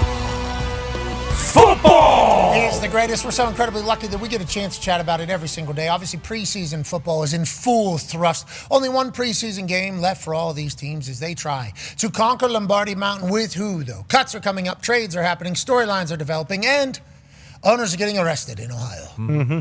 Classic. Starters are getting named in Ohio. Mm-hmm. Starting quarterback jobs are still open down in Atlanta. And then there's new deals that are around the corner at any given moment. The Talks Tables here at Boston Connor and at Ty Schmidt. Ty, is baseball doing anything right now? Yeah, baseball is really heating up right now. So it kind of stinks that, at the most important time, we got football season starting. So, you kind of just say, like, okay, whatever. But if you just are paying attention on the periphery for the next couple weeks, it'll be very entertaining. And then this should be one of the best playoff fields yet. So once the postseason actually does begin, it'll be nice when we have those few days a week where football isn't on, where you have a Tuesday night playoff game or a Wednesday night playoff game. So yeah, a lot of marquee franchises that will be making the playoffs, and the teams who are really playing well right now, Cubs, Phillies, Yankees, Red Sox, Rays, Dodgers, all these different teams, they're going to end up matching up in the playoffs. So we should have a lot of good playoff series. And then down the stretch, it's going to be incredible. Okay, so this is the wild card race this is the wild card race. Okay, so this is a graphic about not the leaders of the divisions, the second place or best records that aren't leaders in divisions try to sneak into the wild card race. Right now, the third spot in the AL looks like it is open. The Guardians obviously could have the Rangers or the Blue Jays sneak in there. A lot of games left. Everybody can kind of catch up. And then on the NL side, the Padres seemingly have that third and final wild card spot, as well as the division leaders in the NL, as the Diamondbacks, Marlins, Cardinals, and the Pittsburgh Pirates are still in there. So what the hell is this, Ty? What is this graphic? Yeah, I'd say this really just illustrates how many teams are still alive. You know, like in a lot of situations in the baseball season, especially if you look at some of these records, you just assume like these teams under 500 this deep in the season, it's like they have no chance of making the playoffs. But that's not true. Like that last wild card spot in the AL, that is basically flip-flopping each day. Like a new team is in there. Like the other day, the Twins had that. Then the Rangers had it. Now the Guardians are there. So, and a lot of these teams are in the same division or they have games against each other. So like, we have, what is that, 7 teams in the AL who, you know, could realistically make the playoffs. And then same deal in the NL. You have the Padres, you know, holding on to that, but there are still 4 to 5 teams in the NL who could make the playoffs. Are the Detroit Tigers going to make the playoffs after trading? Absolutely not, Pat. We have lost like 8 of 9 games. We have the most blown saves in the MLB by a long shot. This team is in absolute shambles now after when we traded Scooble and we were going like this. I thought we were going to make the playoffs. I thought it was going to be a dream scenario for the Detroit Tigers. Turns out we're just a bad baseball team, and that's how it goes. You're only 3.5 games back from a wild card spot. I know, it's kind of crazy. They play in a horseshit division, too, so there's a chance that they still win the division, actually. They just got to get hot right now. One of our guys, Riley Green, he got injured, and then we started playing really bad. He's a good man. He is a good man. Good man. Let's go to one half of the Hammer. Dahn. Cowboys, AP Tone, 9-year NFL vet, Darius J. Butler. Yes, sir. D-Butch, baseball still matters? It does. I saw the Marlins up there. Look at the Marlins. We're fighting, we're scrapping. We had, you know, some hot runs, but like you said, a lot of people are in the hunt. I need my Marlins to get hot and get in the dance, baby. Yeah, Tone, I think I heard you say 30 games left. It's about right. If I'm doing my math correctly, there 141, kind of for the Padres. 131, sorry. 29. Yep. Yeah. Okay, so we For got about certain 30 teams. games Yeah. left. Okay, anybody can win it. You know who's not on there? The stupid Reds. Joining us now, one of their fans, a man who's a college football national champion, Super Bowl champion, Ryder Cup winner, ladies and gentlemen, AJ Hawk. Yeah. Who decided to put the in the hunt graphic? Who put that together? Was that Dahn? Because the Reds have the same amount of losses as the Pittsburgh Pirates. It's not about losses, it's about wins. Okay, one more win, but so we're not in the hunt. The Reds are not in the hunt then, D-Bone? How's that work? No, you're not. Look at the graphic. It's clear. Pirates, bottom team that's in the hunt. He had a spot, too. He only put 4 on that side. Yeah, chose not to. Yeah. We're not the ones making the decision. This is baseball telling us that Cincinnati Reds have no chance. Pittsburgh Pirates still in it. Must suck for you guys. I mean, we got a pitcher that's going to be a Hall of Famer, and everybody's got an idea on how to fix him. Is he still pitching? We got Skino still out there on the bump doing it or no? Hope not. He's out. He's out going there. out there. Yeah. He's out there. See, the tough thing is at this point in the season, you need Skino throwing 8 strong. You don't need Skino throwing 4 innings and turning it over to your dog shit bullpen and hoping they can save the day because that rarely works. I don't know. I've seen a couple different things. Arms get a little bit too like this, needs to get a little bit more like this. Also, he's showing the ball. So I guess he's showing the ball now behind his back. I saw somebody on MLB TV breaking it down. He used to keep that thing right behind his big ass.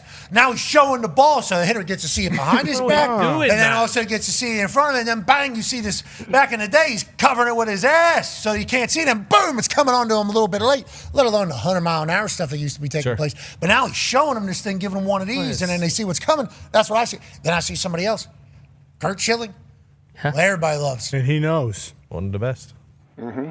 People really don't like that guy. Nah, I hate his guts. I just realized Big heel. I read through his entire thing. I'm like, Kurt Schilling, didn't he have blood on his heel? Well, Funny saw. I think which is why that was not fake. That's That fake. is just a spiteful Yankees fan pissed that Kurt Schilling. No, Kurt Schilling went into the dugout and put red Sharpie all over his socks so that when they won, it would be a big, look at this guy, he's a warrior. Okay, Pull up the photo right now. Pull up the photo. Okay, so that's pull up the photo, Bruce. Yeah, who's also a Yankees fan who won't of Kurt Schilling's ankle. Okay. It looks so bad. Means to be gash. Okay. Kind of a thing. What the hell was his ankle bleeding for? Okay, let's move along because he's so blew so it out. much grip. I said. Anyways, he was saying something about his mechanics. Like he needs to go and somebody needs to come tell him, somebody who has enough gumption to walk in there and say, listen up, Paul. You need to do this differently. And then he'll be able to get right back to it, is what Kurt said. Everybody has an opinion on what's going on with Skino. And Skino's just going right back up on the mound and saying, here, let's go ahead and do this thing. Yeah. It's interesting. This is very interesting because this is like future of baseball at one point conversation. And now everybody's like, something's wrong. We got the ideas to fix it. Until Skino wants to fix it, it's not going to get fixed, right? And does Skino know if it can be fixed? And does he think it can be fixed? I think he probably knows it can be fixed. I would assume fatigue is a big part of it because he hasn't played in the World Baseball Classic. Not that that is like the thing, but he's been pitching, full exertion for longer than he ever has in his life. So, I mean, I don't know. We'll see. Schilling says, hey, 2 to 3, bullpen sessions, and this thing can all get fixed and righted. But I'm sure part of it is also that, like, he doesn't feel 100%, but they're 5.5 games out. Like, they're not dead yet, so he doesn't want to have his season be done. He doesn't want to go on the IL. He wants to try to help out his club. Okay, let's do some baseball highlights now that we're in here. Didn't expect to do this to lead off the hour. Skino, I'm on your team, pal. I don't believe any of them. Now, on that note, let's get hot. Let's make the playoffs. Let's do the wild card. Yeah. Because it'll be... We were in a good spot, and then I went out west, and the Dodgers swept us, so probably did. No, you guys took one. 30 games left. Yeah, they ended up losing that one. Shut him down. Nah, let's talk about the Dodgers. Yeah. I don't want to, but... Yeah, I mean, they've been cheating for the last however many years. Kind of everything everyone's been saying turns like that's coming to roost. That's what people are saying. Allegedly. They're saying now, so what happens to all this money that was just up there in, Yeah. When are you paying it? $2,050, I think we're paying it. How much money? All of it. So what's that mean for this year? Nothing. Who's doing this? I am. Who are you? Well, I own an insurance company. I own a private equity thing. I got about 6 different teams, and I got the smartest idea of all time. Do you have rules against it? I didn't think so. So we're going to do this, and then we're going to beat everybody. We're going to get every good player, and we're going to go back to back to back to back to back to back to back to back to back all the way until they have to stop baseball because everybody's so pissed off about it. And then just a couple investigations pop off, and all of a sudden it's like, whoa, boom, bang. All right, maybe it's all over, actually. Maybe this is the last season for any of it. It's crazy that this can happen in 2026. It's crazy that this can happen, actually, at this stage of professional sports, where now the question is like, so is this going to, so whoever buys this team just picks this up? Is this going to continue? Yeah, I'm gonna shave $1 billion off my asking price if I have to take on $1 billion in deferred payments, right? Is that how it works? Exactly. And then you would assume whoever buys that will have enough money to be able to do that. And then that this next person that comes in, everybody's just going to be cool with them doing the old routine that basically was saying was ending baseball. That's quite a quagmire. Yeah. What I do know, baseball's in a good spot, especially if Will Turner from the Portland Sea Dogs gets an opportunity to pay. Tropical Smoothie Cafe right there in the back. Love that. Go ahead and get an acai bowl so you can get real strong, real juiced up, and Spider-Man that thing.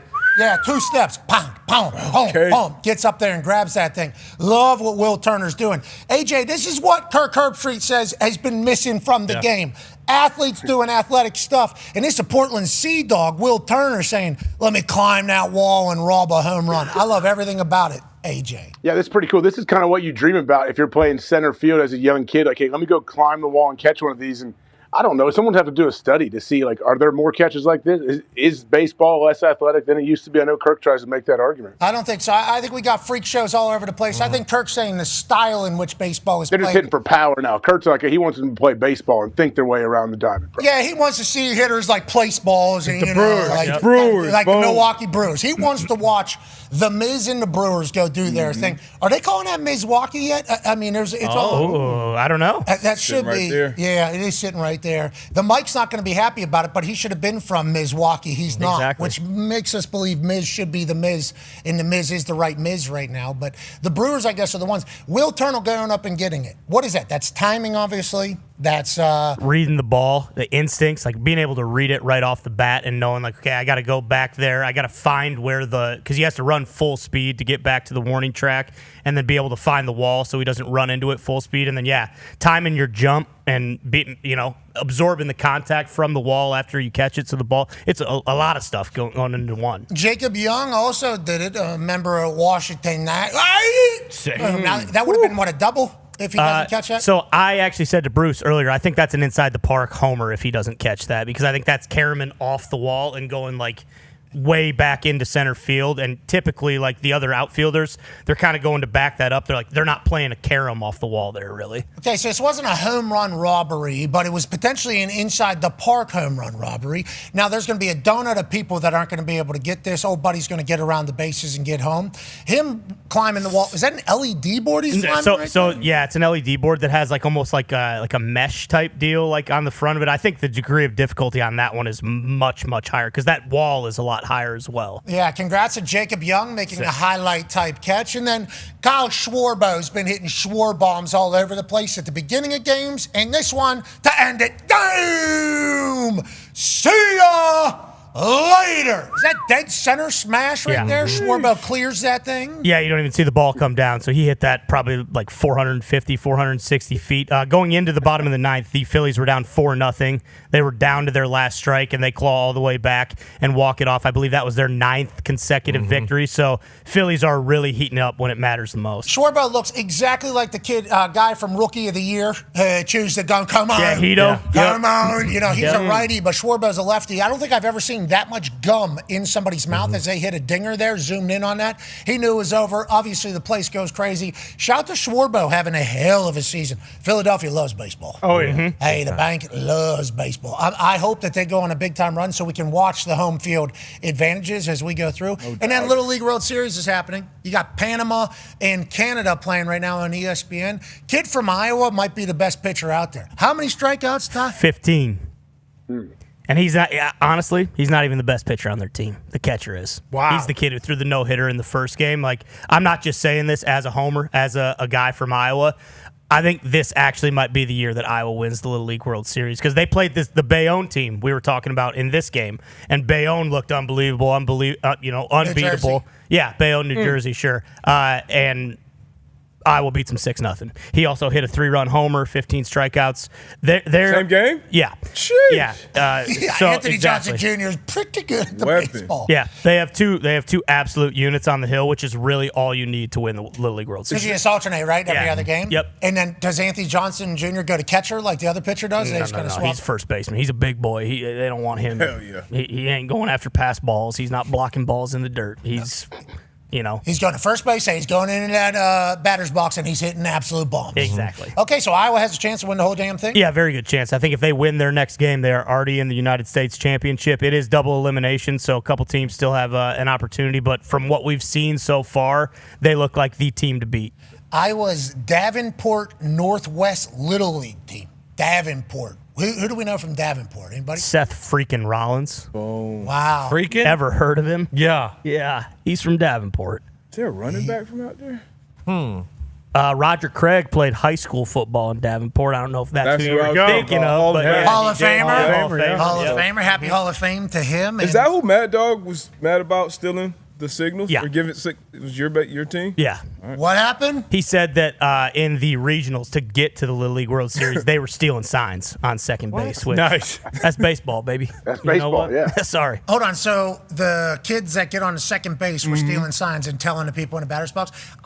As somebody who is not a baseball person, did not play baseball, isn't that like what you guys were doing? Yeah. Isn't that the whole thing? That's a huge part of baseball, yeah. So and then the Davenport's coach said, listen, we're not doing that. We don't teach these kids that. It's not the right way to play the game at this age. But my take is, guess what? If you can pick up something from the catcher and you can let Anthony Johnson Jr. know, hey, you got a big breaking ball coming. Sit back on this thing. And then he hits a 2-run homer. Why aren't you doing it? We trying to win this thing or what? How old are these kids? Like 11 to 13. Okay, so if 11 to 13-year-olds are able to signal to somebody in a batter's box what pitch is coming after deciphering what the catcher's signal was, I think it's a good thing, not a bad thing. I don't necessarily love that we're going after that. It's on the catcher. Yeah, exactly. 11 to 12-year-olds are learning. You got to hide your signals. Part of the game. I want to tell you this. Any athlete, nope, I'm not going to say it. That sounds bad. I shouldn't say it. No, let's. Any edge that you can get, super competitive people are going to do it. And if they're showcasing this at 11 to 12 years old, I don't think it's on the kid that's super competitive and figuring out your signals. I think it's on the person giving the signals. That is an advantage if the 11 to 12-year-old can figure out. He's in your clubhouse figuring out your signals that you have talked about. If a kid from Davenport, Iowa, as an 11-year-old, knows baseball well enough, knows signs well enough, knows tells well enough to be able to signal it to somebody, I think that's charges to the game, baby. Yeah, I'm not a baseball guy, though. I don't really know. Within a split second, though, that batter's got to digest that and realize and have it help. Yeah, a too. lot of It's not batters like you got don't love time that. to think about it. Imagine an 11-year-old, though, sitting on second base and trying to read the catcher who gives, 2-3 signals, right? And goes, okay, this is curveball coming in, and just somehow gets it to the batter. If he can get it to you without you knowing he's getting it to you, I think, once again, that's competitive.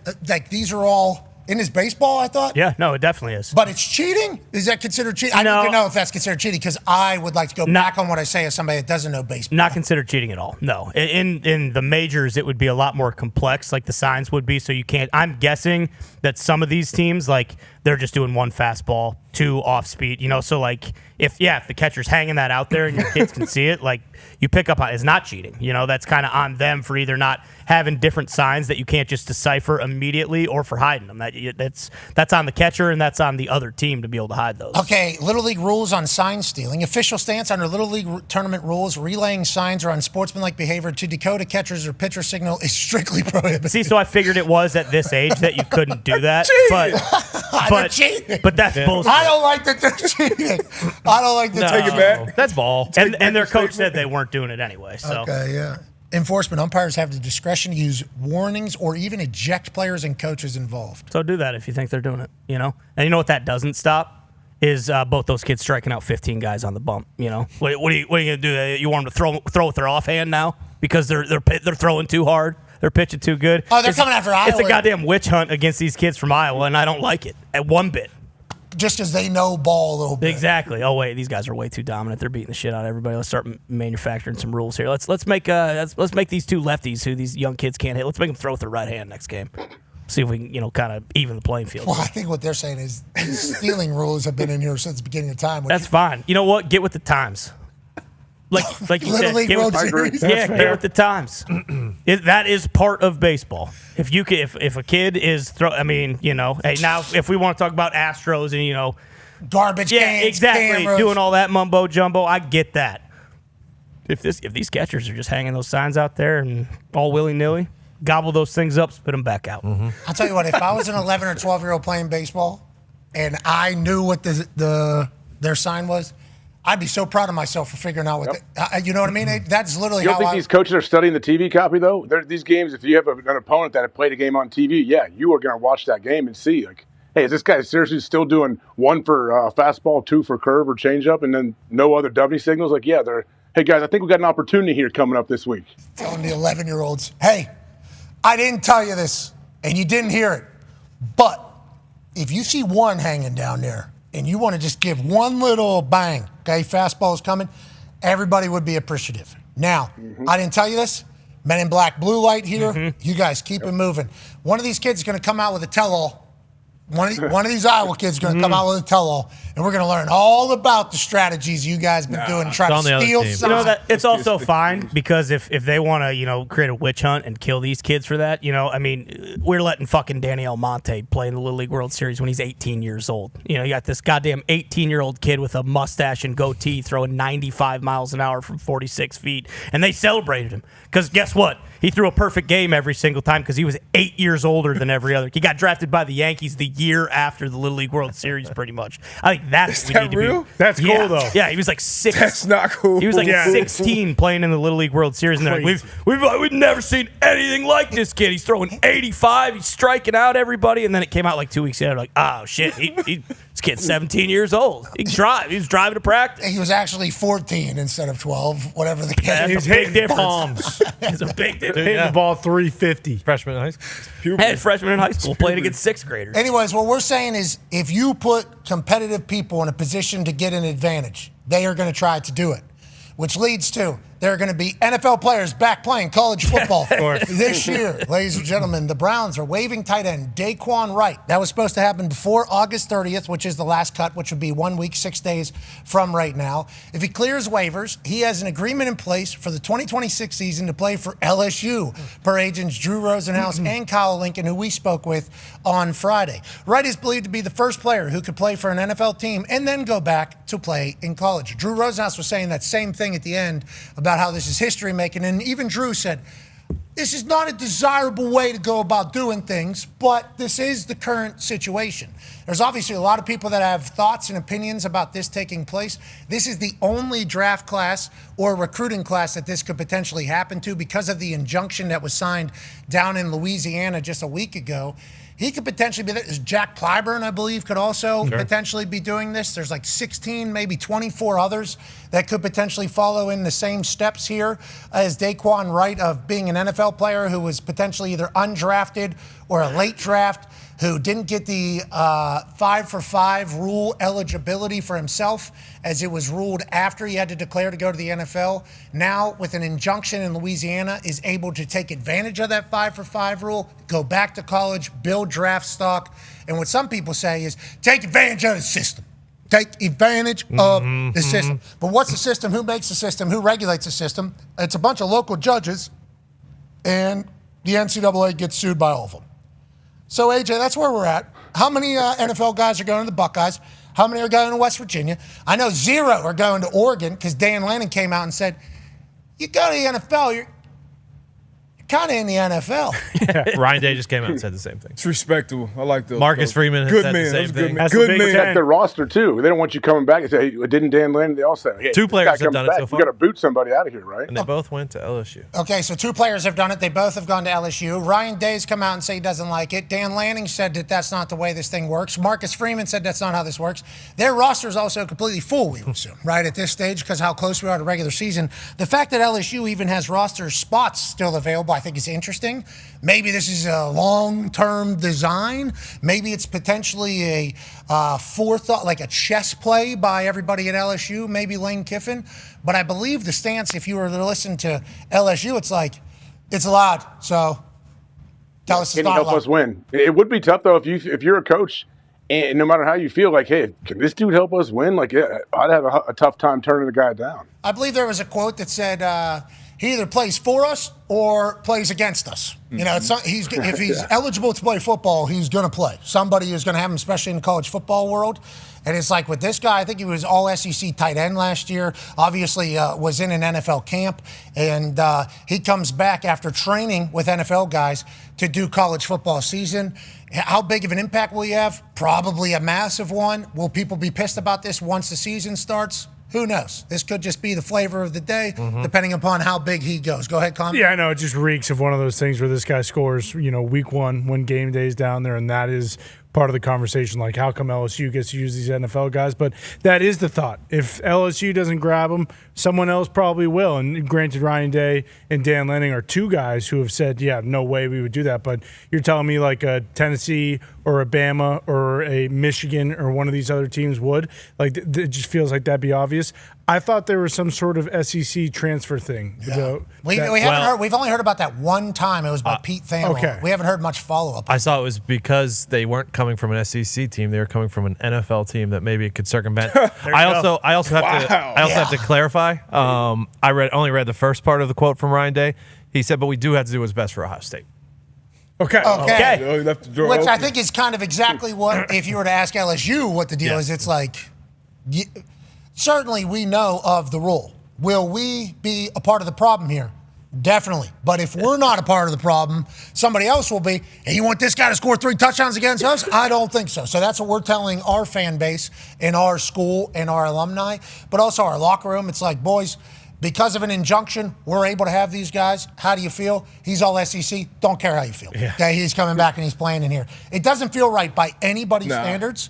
Like, there's a lot of things happening in college football and college sports as a whole that nobody kind of agrees with. I don't think anybody is saying everything's good, but it's just like the reality of the business right now. And until something gets figured out, all this different type of chaos and bullshit's only going to continue and grow even bigger. Yeah, and I can't believe I'm forgetting his name, but this would be a situation where the Falcons' fourth stringer that we just saw running wild against the Colts, where he played Division II football, one undrafted, Strand, and then he ended up, let's say he doesn't make the Falcons because Cooper Kush is there and he's the 4th quarterback on that team. Like, you're telling me that, like, that situation, it feels like might be kind of more doable, at least understandable, because this guy never played Division I ball. He was unbelievable for the Falcons against the Colts, dominated the Colts, and then maybe there's a team out there who actually needs a quarterback. Texas Tech, Thomas Castellanos for Florida State, I believe he went into the transfer portal. Everybody immediately says Texas Tech, because what they have going on at their quarterback position. If Jack Strand, goes from Dyson up, and I don't know if he'll clear waivers after the performance. True. Because they got to clear waivers. Got to be completely eliminated from the NFL. Got to get cut. Nobody picks you up. Then you can go in there. It's all such weird ruling. You know, it's all such weird, like, yeah, actually, these guys get drafted, go to the NFL, don't make it. They can actually go back, and then maybe the NFL will let them into the draft next year and they can up their standards. It's like, was it work for the people that didn't go to the NFL, that just kind of didn't, get drafted or anything like that? Nope, doesn't work for them. Have to be in an NFL camp. Then you can get cut from NFL camp. Then you can go back and do college again. Join the workforce. Go get your CDL. I'm taking these kids' opportunities. I fucking hate this. I hate everything about it. I mean, look, as coaches, you're gonna do business as business is being done. I get that part of it, but it just sucks. I just, with all these different things, I always think about like the high school kids, like, because even the NIL and the transfers, whatever. But like every year, every time one of these things happen, it's going to be less and less high school kids that get an opportunity to just get in the locker room. Maybe even a walk-on who we always see these great stories 3-4 years later get a scholarship or become starters. Less and less of those stories will happen. More things like this happen, man. So it sucks. Obviously, every person, wants to live out their dream. But look, we have an opportunity as little leaguers. We go to high school. We go to college, and then we shoot our shot at the pros. It doesn't work out in the NFL. There are other leagues you can go in and maybe get another opportunity next training camp. But, I mean, I hate everything about this. Yeah, yep. Well, this is the only time this particular thing could happen. Okay. This is the only time ever. For now. Yeah. I mean, I saw some Johnson's boy. Yeah, Max Johnson. Oh, yeah. Starting for his sixth team. He's been playing college football since Bear Bryant was the head coach at Alabama. Not Bear Bryant, but close. Close. Coach O at LSU. Yeah, 2019. Jimbo Fisher's last year at Texas A&M. His is a lot of medical. Look at a job. His a lot of medical. Yeah, he got hurt. A lot of injuries. His leg almost got. I hate that. A lot of injuries. This was happening to punters when the Aussies were kind of being brought in after full Aussie rules football careers where they didn't start their university clock so they could come in as 24, 25-year-olds, 26-year-olds. I think there was even a 28-year-old at one point. And I loved every Australian that I've met. This is not me burying the Aussies as a whole, but it's like if you're a college coach, would you rather a 27-year-old Aussie who has a family and has already done an entire Aussie rules football career with money and fame and everything to punt for you? Or would you like a 17-year-old doofus from Plumboro High School in the East Hill? Like, what would you rather have? It's like, give me the adult every single time. That was kind of happening for punters and kickers and stuff. It's still happening, but now the 5-for-5 rule obviously changes that.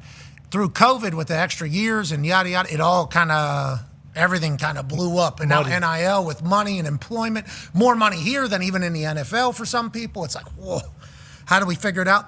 They're never going to. That's what Pete Thamel told us. Mm-hmm. Listen, it's never going to get figured out. You want stability? Fucking go somewhere else. Yeah, exactly.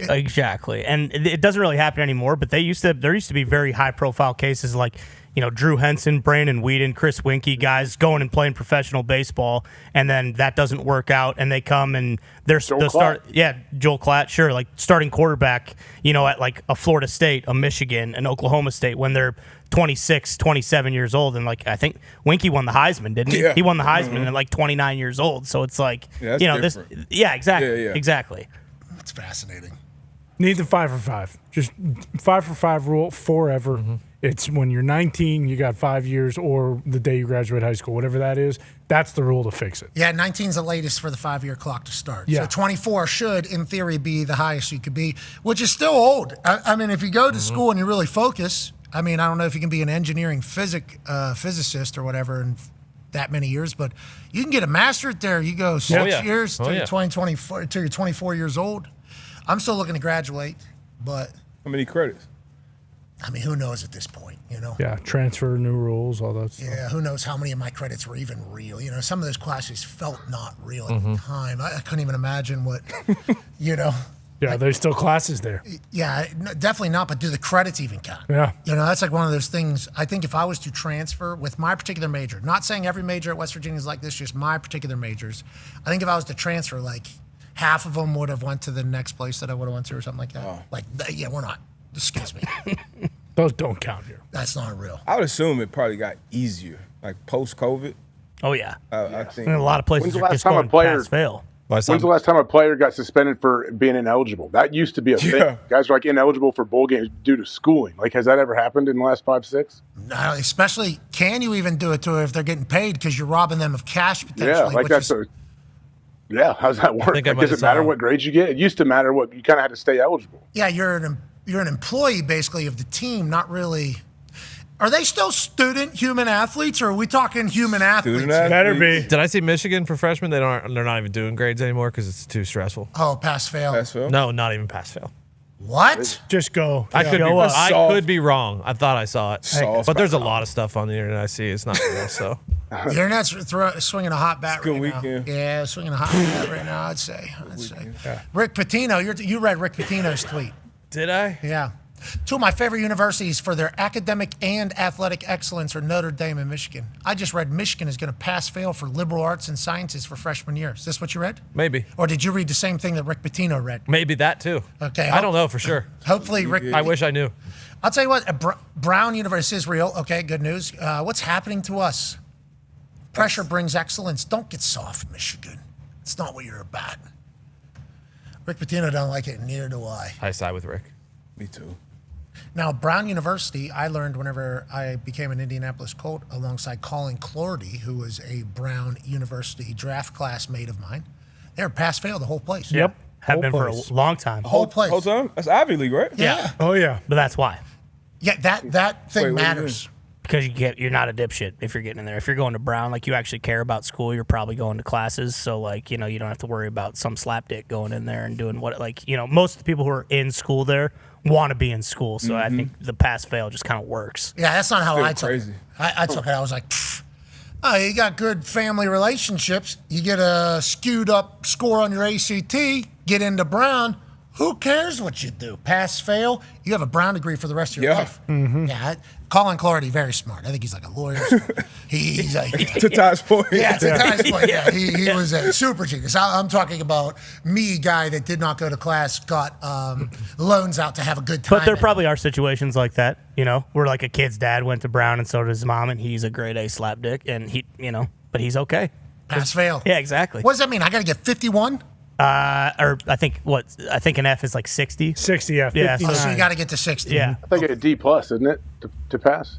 I didn't even know pass-fail classes existed, to be honest, until I heard about this at Brown. I'm like, So do you get graded on if it's pass fail, which I've never been a part of, but I've heard of it. Like, so say I write a paper, does it just pass fail on that paper, or do I have a running legit percentage? I think it's legit. You have a running percentage, and then just based on what your percentage is for the entire semester, that is whether or not it's pass or fail. So does it give like a thumbs up on something or a thumbs down, basically? No, I think you still get like letter grades. So it's You like just don't got to tell anybody about them. yeah, exactly. It really doesn't matter, and I think it gets into a situation too, which a lot of people like. If you have an A the entire semester, then you can like by the end of it, it's like okay, well I don't have to. This final paper doesn't mean shit, and I don't have to study for this, Bruce is telling me you got to get a C or better. Oh, there you go. In the pass fail, so it's got that's- to be a C or better. So if you're getting a C in Brown, West Virginia, Similar. I guess a B probably. Somewhere around there. Give or take. Just for mine, West Virginia has a lot of great degrees. I certainly was on physical therapy, athletic training, nursing. The law school Law you went through, and they were like, "Hey, by the way, You're never going to be you're able not to going do to be this. able to do this." Yeah. Yeah, this is cute. You're the first player that's ever said he wanted to do law. So we'll give you a tour of this whole place, but there's no way you're going to be able to do this. So good luck out there. It's like, thanks for the honesty, Mr. Dean. I'm going to get the hell out of here. That is funny. You get to school, you realize, all right, you can do one of these 4 or 5 majors. No, I want to be a lawyer. Oh, that's cute. Yeah, Okay. I bet you do. Give your scholarship back. All right. Okay. Yeah, you know what practice looks like, and this is what you're going to have to do for that. Is that what you want to do? Yeah, you're right. Communications. Let me get in there. Let me go ahead and learn how to communicate. Going to need to, right? Ain't that what they said? Then a little sociology in there. Oh, yeah. That was mine. Yep. Communication sociology? Sociology and psychology. Ooh. Sociology and psychology is very deep thinking tag team partners there. People, I feel like things you could use in actual life. I had a little poli-sci in there as well. I'll tell you what, I don't know if they told me the truth. You never know. If you just dabble in there, there's going to be a lot of people saying terrible things. Sure. Even if you have your best interests in mind, like, hey, in the future, we could do one of these. They don't care. They don't want to hear it. Nobody wants to hear it. It's sociology. That is. Groups of people interacting with groups of people. Vibes. Yeah. And those two, I think everything. Always. Echo chambers. Yeah. Same things. Sure. Yeah. That's been since the beginning of time. Survival tactic. Think about the humans rolling out of the cave, And they all believe the same thing. Then they ran into somebody from a different cave, It's kind of, could be metaphor for our current social media world. Cave, kind of come out the other side. You hear somebody say something about actually with fire, you can just do one of these. Bang, boom. I don't think so. Back to it's probably since the beginning of humans. Yeah. Mm-hmm. Shout out Homo sapiens, just kind of doing it since the beginning. Mm-hmm. Right. Yeah. We've really been getting after it, haven't we? Yeah. We've been trying to take care of each other too. I think since the beginning of time, we got to remember that tonight, a superstar here in Indianapolis trying to get back to the city. That's cool. Trying to reinvent something that was massive for our society. Ladies and gentlemen, joining us now live via Zoom. Okay, is a man who will be hosting tonight's super softball game for charity for Indianapolis. He will captain one team. Daniel Jones will captain another team. Darius J. Butler and the Toxic Table will be on Daniel Jones's team. Wow. Wait, what? Joining us now, the captain for the other team, the man that's hosting this entire super duper softball event, Tyrese Halliburton. Getting booed by the boys, Tyrese. How's it going, pal? I'm good. Why are they booing me? Well, because you drafted the teams and you decided to have all three of them on the other team. So I think that's a little bit of a shot at the entire program. I'll be emceeing it. I'll be non-biased. But all of the lads are on Daniel Jones's team. It feels like that was kind of on purpose. The teams are randomly assorted. I bet. I bet. Oh, then how'd you get TJ McConnell? How'd you get I Mike told Epps? TJ today if it was up to me, I would not have been on his team. Why? Because he's white? So then even more so. Even more so because Connor and Ty get them the hell off the team. Okay, interesting stuff I choose to MC for. Everybody says I'm the bad guy. Okay, that's interesting. That is not the truth. But you know what? You run with whatever narrative you want. And if they want to trade TJ for D-Bud, I won't complain. Whoa! What the Whoa! I did talk to Tyrese earlier. He said, what position is D-Bud playing? I said, D-Bud can play any position. He goes, that's good information. Then he hangs up. Little I know he's trying to work a trade right now. Little I know he's trying to work a trade for this evening. Can you tell me a little bit about tonight? Obviously, the money's going to the Indiana Pacers Foundation, which gives back to the city, which we're very appreciative of. But how much do you know about softball, and what should we all expect? Like, what time is it and stuff? Sure. All of that type of stuff that people might need to know about. The event is at 7 o'clock. We're at Toxic Table D-Bud. We're supposed to be there at 6. So, Okay, that'll happen. We're supposed to get there on time. Back cage. I think we sold. Last I heard, 9,000 tickets were sold. Ooh, God damn. And it's general admission. It's $10 a ticket. We're doing this, like you said, to raise money for the Pacers Foundation. The last time this event happened, my good friend Paul George said, I want to be a Pacer for life. Then he asked for a trade like a couple days later. So there has not been, people in Indiana have been scarred since that moment. So I'm here to help bring, we're going to bring more joy back to the event. Okay, incredible news. Cannot wait to get down there. It was a lot of fun. I got ejected from the last one. Remember, I could see that happen again tonight for some people. Well, it's actually not a bad play, but remember, it is about the fans. It is about the fans, and I can't wait to see you three talk to those fans after the game as if you're a Savannah Banana. Yeah. Stop. That was before. Don't do that. I only dream. I will renege on my yes. I'm going right now. If you continue to do that, I'm not a Savannah Banana. You're a Savannah Banana. No, I'm going out there tonight to play a little softball and try to raise some money for the Indiana Pacers. Oh, kind of Foundation. gimmicky baseball. You're doing Savannah Banana we're baseball. We're playing softball. Oh, We're playing Savannah softball. Banana softball. Well, that's a good question, Tyrese. Are there any bullshit gimmicks like that we need to, be doing? Like, am I gonna have to take my pants down and dance around and do what's the bananas? Take my shirt off and shit like that, or is this kind of just a true blue softball game here? Yeah. True blue. Right down the middle. There's no gimmicks. There's no gimmicks with this. This is real life. Well, then what's the purpose? Are you home run pitching? derby? Yeah, go ahead, AJ. Do we have a home run derby, Tyrese? I think that's always a fan favorite. I don't. You know what? There was a small conversation about it, but I don't think we're having a derby. No, next year. Next year. We'll do it next year. It's a game. Yeah, this is bringing it back. Would you call it the inaugural? Would you call it that? The revival of the softball game? Yeah. Maybe the rebirth. Yeah. I like that. Reimagined, There you go. Jesus Christ, coming out of the cave, moving a stone. It's back because we thought maybe it was gone forever. You know what I mean? So maybe it's one of those. Maybe you put maybe you do the whole Stigmata. Yeah. Maybe you do the whole thing. No, I think. Well, he brought this back from the dead. This thing was dead. I mean, people hated this softball game after the whole Paul George situation. I mean, they thought that was the reason. So the fact that there's 9,000 plus tickets already sold. Now, granted, general admission, $10, come have a good time, especially in Indianapolis. People do enjoy going and doing things. But this should be a good show. How are you expecting your team to do, the one that you hand selected and left the boys off of? And how are you at softball? I don't know. You know what's funny? I have no idea how I am at softball. I might be trash. I'm thinking I should bat lead off just to set the tone. Either we're gonna be trash or nice.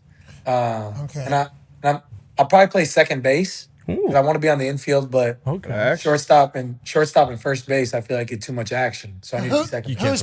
Who's pitching? Yeah, you know, they asked me to pitch, but then they said I would need to pitch with the net in front of me. And I'm like, I feel like that's kind of soft, so I shouldn't do that. Don't do it then. Move the net. Get the net out of the way. But then what if a line drive comes at me? Catch it, dude. Field your position. Wake up. Yeah, wear a football helmet. Not a bad idea. We'll bring one of these football helmets. Yeah. Give him pads. Give him shoulder pads, too. Dress up like a Colt. Dude, you know what those softball pitchers do in these beer leagues? I mean, House of Big Dogs, they used to have a real team. Yeah. That person's pitching, and because there's so much time, I mean, you're getting into a full defensive stance there. Or getting the hell out of the way. You back up. So you're telling me I should pitch? And back yes, it's your turn. It's your game. It's you versus Daniel Jones. You got to pitch. All right, I'll pitch then. Get the net out of the way, though. Got to get the L screen You don't out want of there. DJ pitching. You don't want him eating one off. You think Daniel Jones wouldn't that thing if he needed? He would actually chew that. I'm just saying it'd be very Colts. It'd be very Colts-like if that happened. What do you mean? Okay, I saw a lot of names on here. For instance, I mean, you're fresh out of a recovery. Daniel Jones fresh out of a recovery. I believe Tyler Warren obviously had a little something happen in practice. There's a lot of names on here where a lot of people are saying, hey, middle of training camp here for the Colts. We don't need to be seeing Malik Neighbors struggle at first base here. We are keeping that in mind, I assume, Tyrese, right? For sure. Like it says, I think it says on the bottom of that graphic that the players and teams are subject to change, you know. So I know Tyler's a little banged up. If he doesn't want to play, he doesn't have to play. That's okay. We can figure it out. Whose team is he on? He's on Tyrese's. Wow. That's a shock. Yeah, big spread. Have you ever seen him, Tyrese? Again, these teams were randomly made. I did not make the team. Okay, yeah, we'll find out if that's the narrative tonight. One person will be on a microphone throughout the entirety of it. That'll be me. I'm very thankful and lucky for that, as the boys will compete against Tyrese Halliburton. Winner will obviously win big. Losing teams, Captain, I heard donating an extra $100,000. Wow. Okay. Thank you for doing that, Tyrese, for the good of the city. That's huge. Good people. You're good people, you and Daniel Jones. Thank you guys for doing that. When did you decide that was going to be the right move to really spruce it up a little bit? I think about 15 seconds ago. It just had an epiphany. I thought I heard that. That was not something that was. That's why I thought. I heard that too. You heard that too. I read that. Good report. Little extra sauce on this thing. Tyrese wants his team to win. You know, loves giving to charity, but certainly doesn't want to be the one that has to donate $150,000. You know what I mean? That's pretty sick that you guys have agreed to that. So, tell me a little bit more about your relationship with Daniel Jones, being the pillars and the faces of Indianapolis at this point, alongside obviously Caitlin and Kelsey Mitchell and Aaliyah Boston and Sophie Cunningham. How does it feel, a little young generation of stars here in Indy? And obviously, thank you for committing to that massive donation if your team loses tonight. Daniel Jones, also very cool of him to do that, only 2 years in the city. Quarterback. Well, I think when it comes to me and Daniel, obviously, we're both recovering from Achilles tears, and we had the same surgeon, so we've talked a lot through the process. I was obviously ahead of him, so he's picked my brain a little bit and tried to help as much as I can. And, with the timing of him doing it, hopefully being able to go for week 1 at like that 9-month mark is awesome. I'm really excited to see how he looks. And from all of our conversations, he feels great. So I'm looking forward to seeing him coming back here soon. And I'm glad that the Colts are going to be a part of this and him being a major part of it. So that makes it fun. $250,000 donation for the losing coach tonight. Unreal. As Tyrese That's awesome. will take on Danny Dimes in a softball charity classic that we will all certainly love. $250,000. That's like the biggest ever? Yeah. Gotta be. I think so. I mean, when you're bringing it back, too, you can't just bring the charity softball game back and not have the purse be as big as possible. Yeah, $250,000 with what? At least $90,000, right? Because 9,000 times What do you guys 10. get paid? right. So that's what, $340,000 donation at least, let alone all the concessions and everything like that. Hey, Tyrese, this is awesome of you and Danny Dimes to do this for our city. Thank you so much, man. I'm so excited. I can't You're the wait. best. Me Ladies too. and gentlemen, that's Pacer. And also, remember, he's still doing this on a basketball court. Yeah. Don't get it too high. Boom. This streaming anywhere? Better be. I mean, Just stream anywhere? $340,000 to charity on the line. I mean, it should be. Can we watch Is it streaming? I don't know if it's streaming. I don't know Don't that make it's. this I don't streaming. think so. Okay, you don't have like Neon or anybody coming through, Speed stopping by? Nah, no. We got next year. Next year, I'm on a journey. We're gonna get PG to come back. That's what would make. Yeah. Yeah, that'd be After fun. the Everybody would title. love that. Everybody would really be pumped Who's up singing about the anthem? That's a good question. DeFlo? What do you say? Who's That, singing the national anthem? that's actually a great fair. idea. Yeah. Have you ever seen Seth DeFlo? He's done it before. Who's singing the These national are anthem? our Colts. This is our team. We bleed blue. I don't know if he could do the national anthem. We don't need to put him in that spot as the season Absolute starts. talent. Okay. He can do that. Who could? Everybody needs to relax. Duh, He come can on, what do kind the of question is You that? could bring Mitt. He will. Could bring Mitt to do it. Yeah, Mitt could do the national anthem. Get things started. Ho, say, can you see? Never thought about it, can you? That's a letter. Okay, thank you so much for joining us, Tyrese. Can't wait to see you tonight. Thank you for giving back to our city in such a big way, both physically and financially tonight. Cannot wait to be a part of it. Thank you for asking us. Appreciate you guys. What a legend, dude. Legend. $250,000 is know. donated for his first softball game, his inaugural, his rebirth of the Charity Softball Classic here in Indianapolis. Ladies and gentlemen, that's Tyrese Halliburton. Thank you, buddy. Tyrese. So happy. Good one. It's got to do the big donation. Where'd we hear that? I thought I heard It's it. online everywhere. Pacers.com. Yeah, I thought we heard that. Tyrese, I thought we heard that donation thing. Was that us? We just made that up, I guess, Ty? Is that right? Yeah, you made that up. You made that up. No. What are you talking about? I thought this was a big, like, hey. Like a Shams Shefty collab. I think I saw. Oh, no. We're gonna work on it now. I'm gonna work. We're gonna, you put me on the spot, so now I got to figure something out. Well, you know. No, I think you just Send a did. text to your money guy. That's what you got to do. No, you got to send a text. That's how you work on Tell it. Daniel, too. You got to tell Daniel Jones to send a text to his money guy because I think Tyrese now, all of a sudden, maybe that pitching gets a little tighter. You should watch some film. You can make that thing knuckle if you do it right. Actually, I'm being serious. Oh, yeah. Yeah, I'm a little worried about my pitching ability. Just throw strikes, dude. There's nothing worse at these things than someone out there who can't throw strikes. It just makes it long. People get pissed off. They get disengaged, disinterested. Just put it down the middle. And throw that's strikes. And that's why. Pissed off. I'll be so angry if the toxic table hits one off on me. Yeah. Yeah, I mean, Con Man's been working on his hip activation. Yeah, swinging hard. Yeah, dude, he's bringing it. A lot of ass in that thing. Mm-hmm. He's been walking on, good elevation. What's that called? Incline on the treadmill. So his ass big right now. He's ready to go. Feels like Team Jones has this one in the bag. We'll find out who's all on Team Jones by the time this game starts, I guess, from the way Tyrese is talking. You're the best, man. Good luck. We'll see you in a bit. Thank you for that massive donation, Tyrese. You're the man. Yeah, Tyrese. That's just like during the kick. Kirk Herbstreit said he's going to give $150,000. Yeah. What? Yeah, I did. Okay. Yeah, you don't want to help the kid? Bad guy. Bad guy. I will be excited to see what that number ends up on. We're almost there. How much they're going to donate. Couple signed jerseys. 50,000 per. I think they should at least donate 50,000. 50 a pop. Yeah, 50,000 losing coach. That feels like something. Get that thing up over $150,000 donation. That feels better, anyways. Yeah. Yeah. And also, they got to have a little bit on the line. Yeah, motivation. They got to have a little bit on the line. A little invested. Because whenever they're giving speeches to the team, I want them to feel something. Mm-hmm. I want them to sound like the guy from the Dallas Cowboys. Yeah. Oh, yeah. I want them to talk about what has rallied, what has brought everybody together, like we heard from the Dallas Cowboys locker room. This game, this star, this team will make us brothers. Hey, man, hey, be quick. One, things to clean up for sure always is, right? Okay? But the play style's right. It's right. I'm proud of you guys for that. But I saw something I've never seen before. 25 years in the NFL. an entire section cheering for one man. And that man's going to break us down.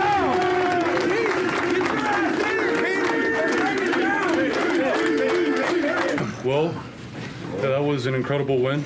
I am very fortunate to be amongst you and to play in the same field where the same star hold it on our chest. And I'm proud of us. I'm proud of how far we've come. Man, this game, fate brought us here as strangers, but this game, this star, this team will make us brothers. Yeah. That's a boy. Yeah. That was awesome. Shayaz Pete, member of the Navajo Native American tribe.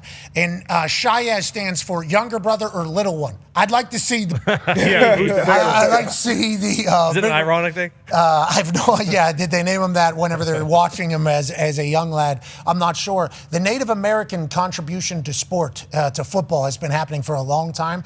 To sport, just as a whole as well. They're going to win the lacrosse. Oh, yeah, for sure. They're going to win the Olympics for lacrosse in this entire thing. Shout out to Shayaz getting his moment right there. Shout out to the Cowboys. And the Arizona Cardinals fans that showed up to cheer on their fellow Navajo, I believe, is a beautiful thing for the sport and for, I think, for society as a whole. Yeah, very cool. I believe I wrote a story about how his father was in the Army, I believe, and then when he was in college, basically the only problem that the team had with him was like he wasn't mean enough. So they basically should have tell him like, hey, if you become a bigger prick here, you are going to basically fly in this football thing. And turns out now he's going to be a member of the Dallas Cowboys. It's unbelievable. Maybe. We'll see. Hopefully, obviously. We hope. Pressure's on you, Jerry. Yeah. Sign him now. Oh, my God, Jerry Jones. Listen, I've always said I love the Navajo.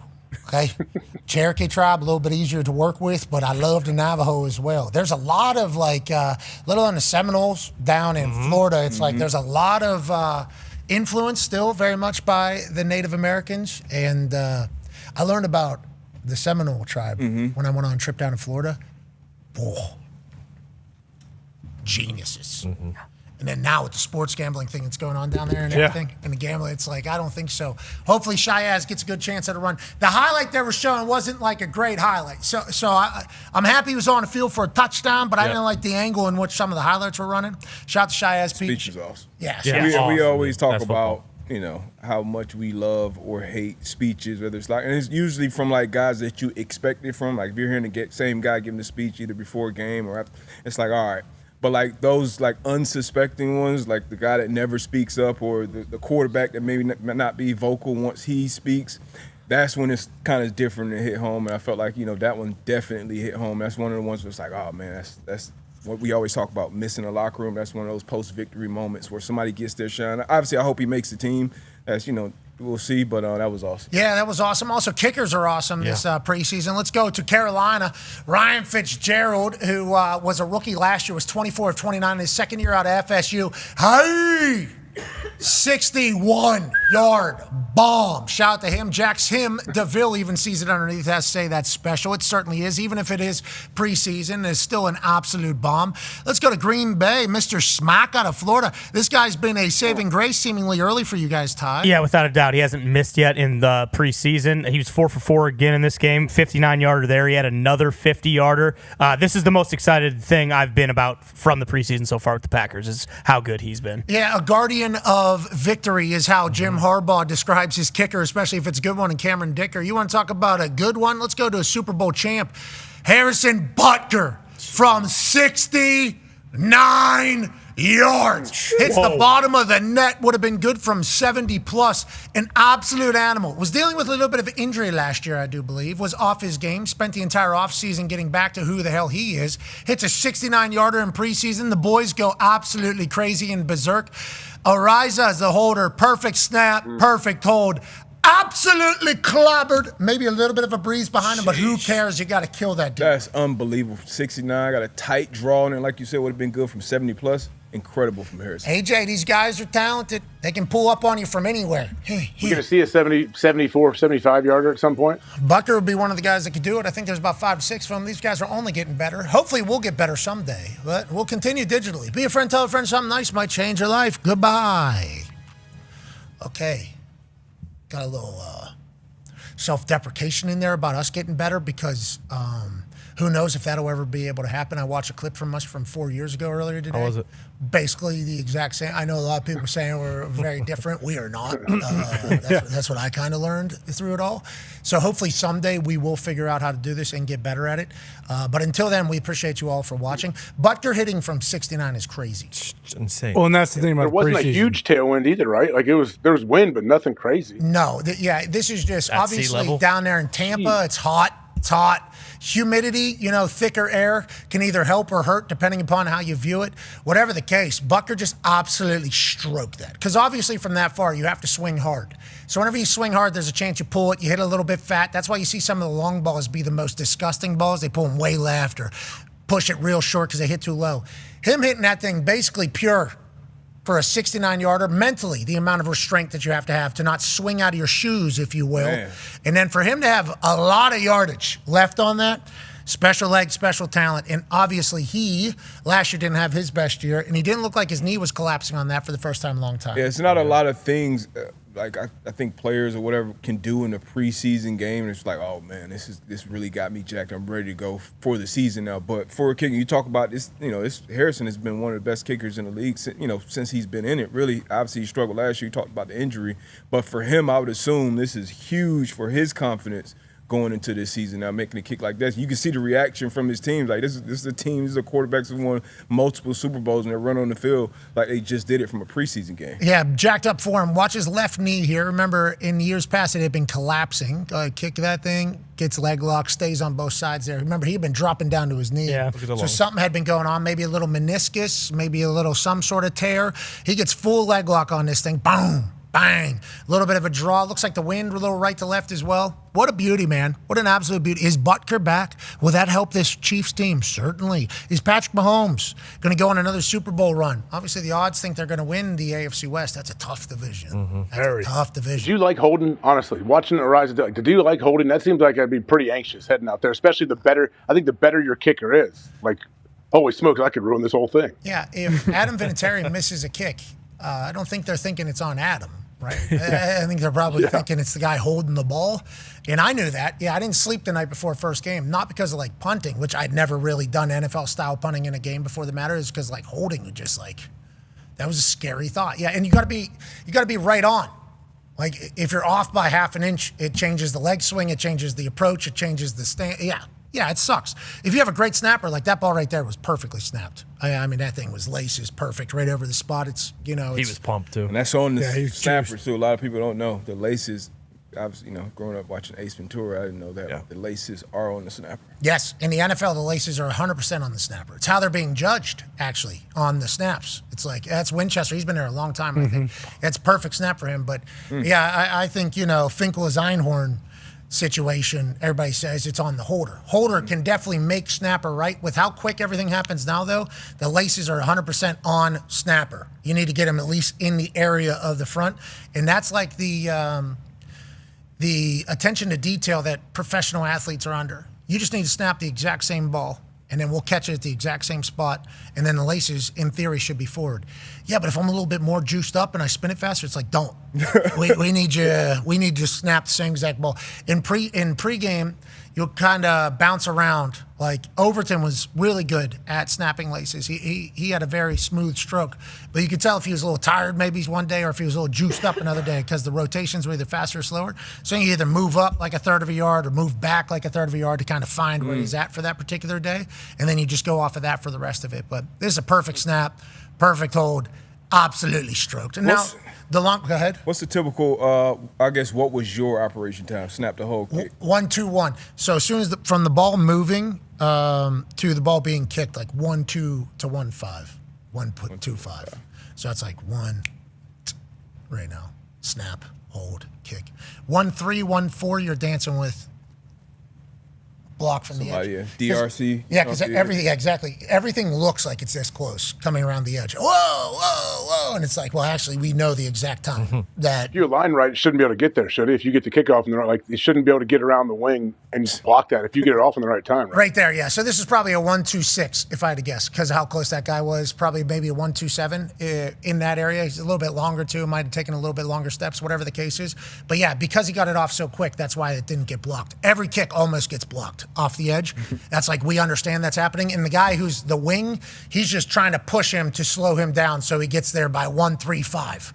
All we're trying to do is just get this thing off under that so we can get it the hell out of here. So being able to do that on a 69-yarder as well with not changing up anything, unbelievable. Good for him. Look at Mahomes, dude. Look how happy he is. Yeah. Good for you, dude. Cool. Good for you. A lot of that happening out there. Yippee. A lot of that. Okay, let's get to a break. On the other side, we got to wrap up everything happening around the sports world, including the humanoid games. Oh, yeah. Yeah.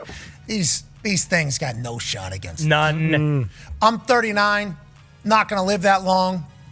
There ain't going to be none of these things that are going to be agile enough for me to worry about. And I'll tell you the way I'm looking at them now, I don't think Mackenzie or Midas, my kids, got anything to worry about either in their lifetime. Now, their kids?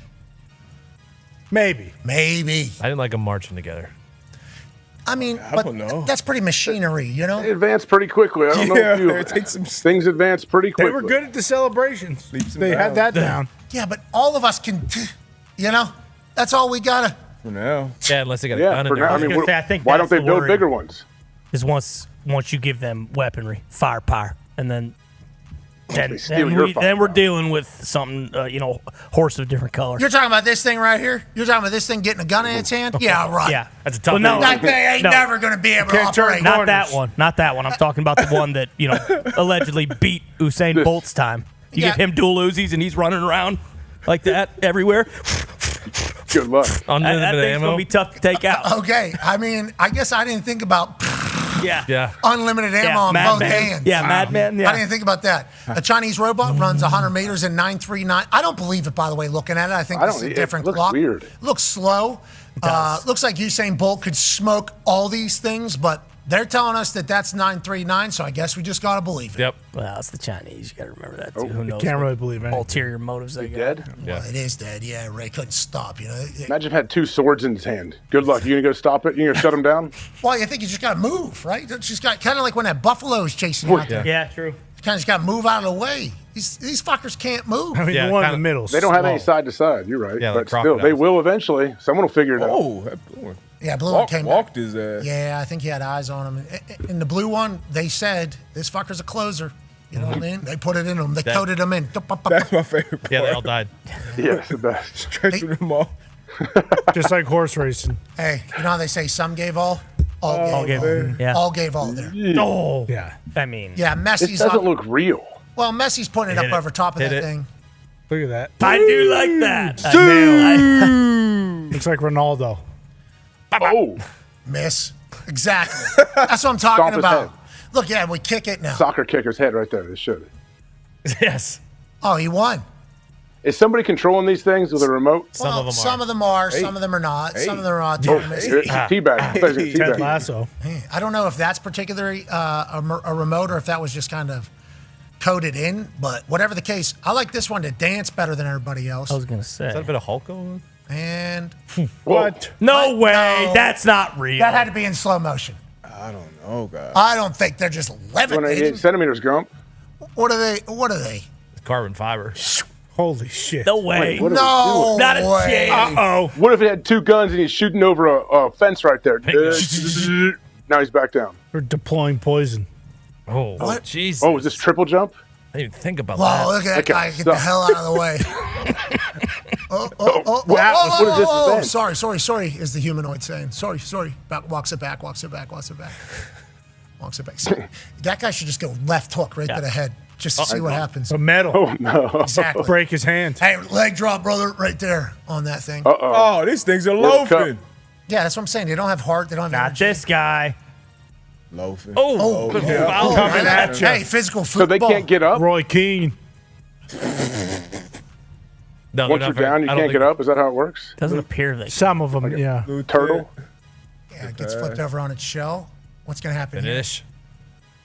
Oh, these wait. That's what I'm saying. These things stink, dude. Fosso would dominate. Oh, foul, sir.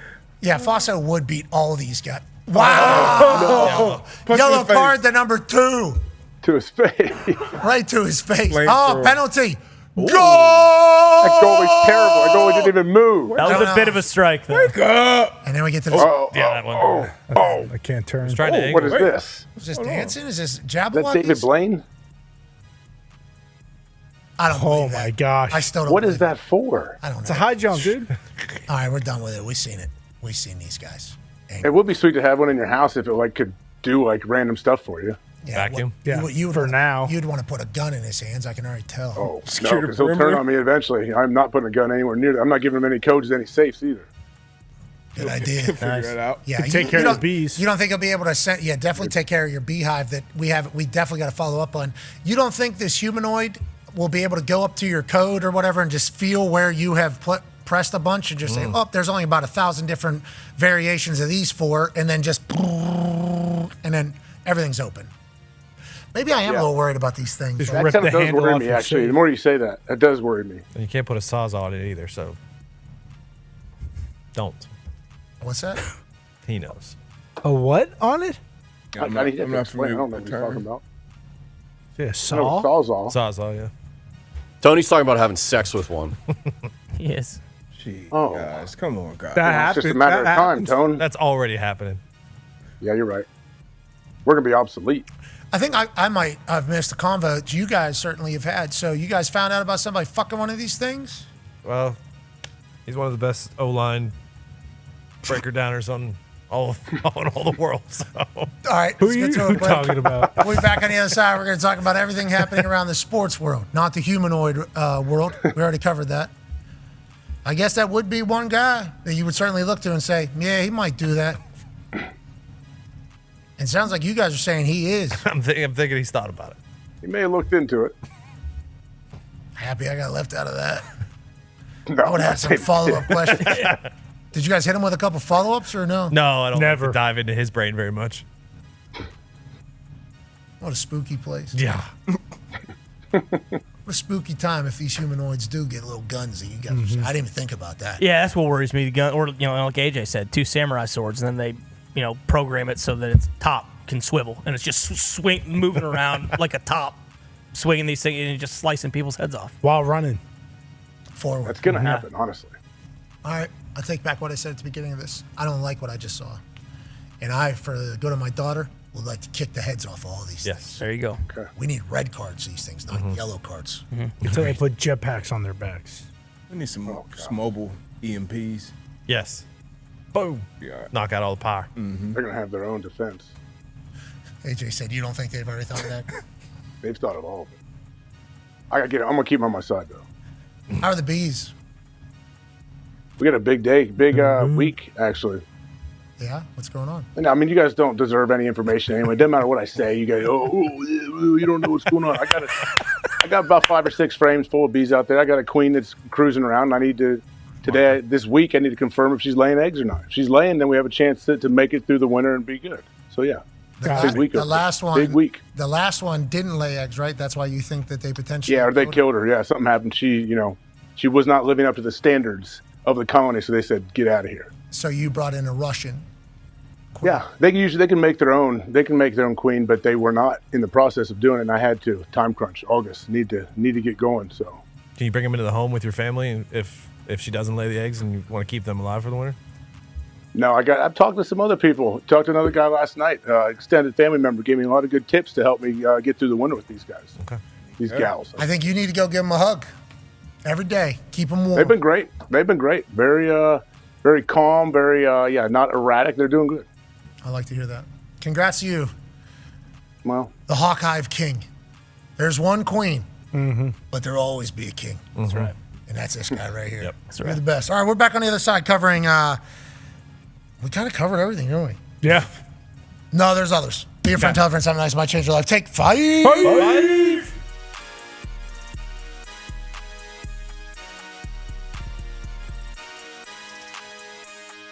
Yeah, if he throws you a curveball, you're in trouble.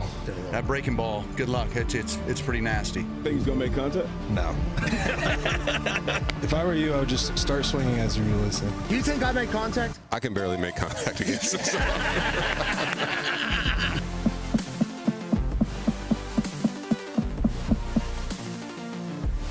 Fight a bingo, 25 grand. Extra base hit, 15,000. If you walk me, $10,500 donation. Strike out, 10,000. hit is just $10,000. Ball contact, $5,000 donation. Okay. Hit by pitch, that's an extra $5,000. Strike is $1,000, obviously, and then every ball will be a donation by the pitcher as well. Skeen said that if he was pitching against me, he'd throw one behind me. I've had a lot of votes to get you in the ribs. A lot of votes. You can get in there and look at one if you want. Get used to it. Is this the one you're going to put in my ribs? Nope. You're not. Don't swing at this one. Don't swing. All right, I won't. Okay. I thought it was going to burn my feet. Rookie of the year. Get a little closer.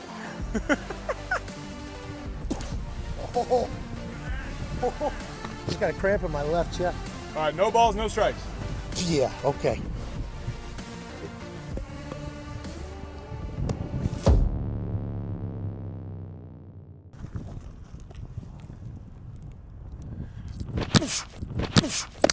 What the fuck was that? What the fuck was that?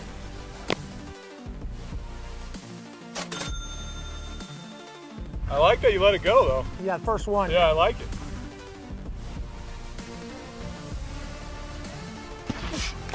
Oh, foul tip. Foul tip.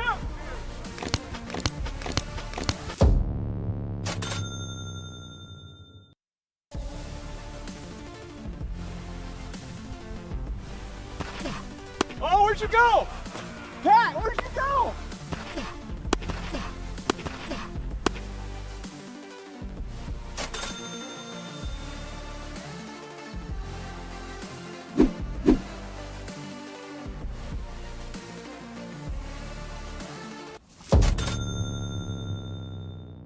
What was that? That was purple.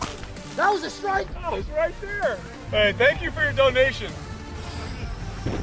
Kershaw's challenge is forever grateful. So what was that? You just threw fast? Fast, curve. Oh, where'd you go? And what else do you have? I have a slider. Fuck. This is guy number 2. I'm bad number 2. Yeah, I got a different attitude, this guy. Okay. I don't like what you're doing with the strike zone.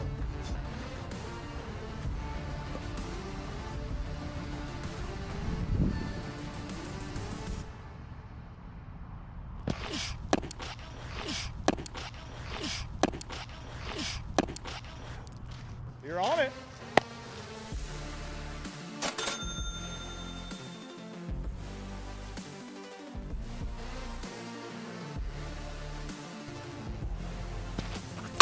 Oh, foul ball!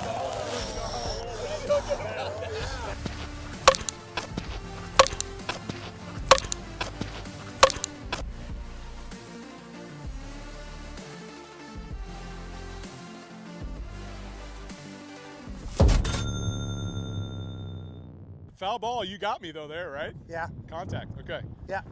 I will put on my Twitter bio. Made contact. What's he throwing? Okay. This will be his curve, right?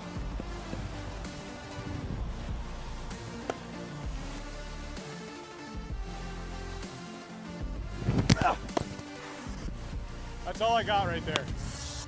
Yeah, I saw it.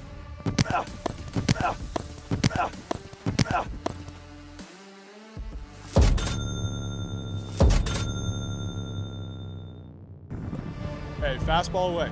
All right? Over here. Maybe. I mean, you never know, but I'm going to try. Fastball away.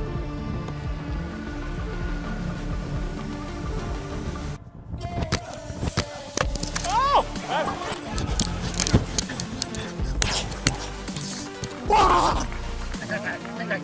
I think I got it.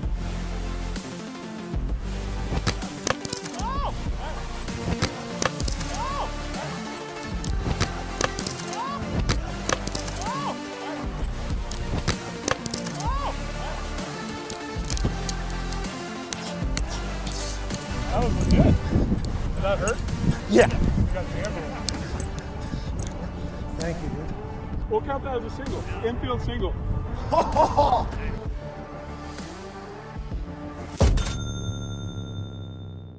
Hey, I got a ghost runner there. He's fast. Ghost Overthrow. runner first. He's on second. Okay.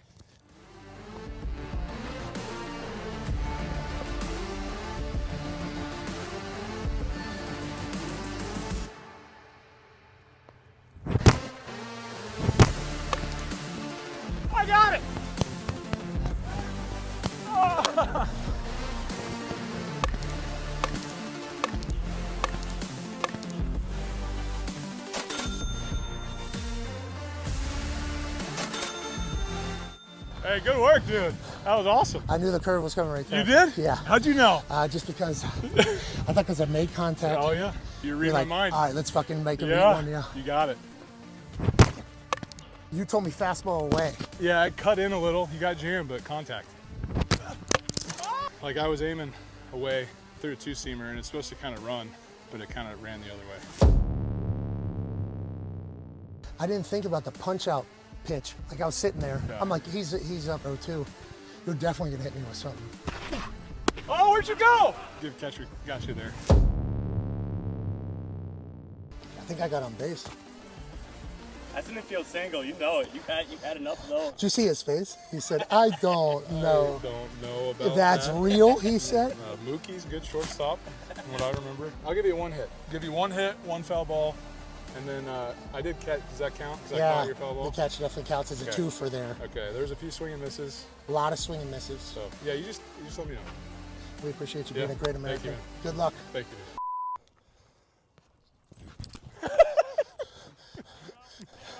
Hey, no, there's no way I'm going to be able to throw enough strikes. All right. Thank you, dude. You're the best. That was great, man.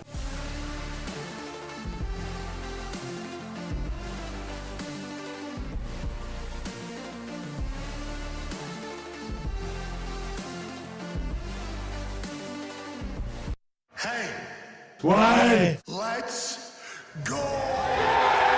This show stinks, and the fact that you listen, we are very, very thankful for. McAfee on the line with a gorgeous assist. The all-time leading tackler for the Green Bay Packers. You ping!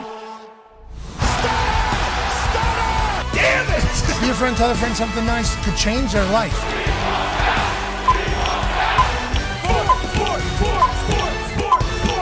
Hello, beautiful people, and welcome back to our hum of the bow, the DraftKings Thunderdome. On this Overreaction Monday, August 24, 2026, hour 3 of the program begins now. Football! It is the greatest. That's AJ Hawk. You nailed it. The Talks Tim's here at Boston Connor and at Ty Schmidt.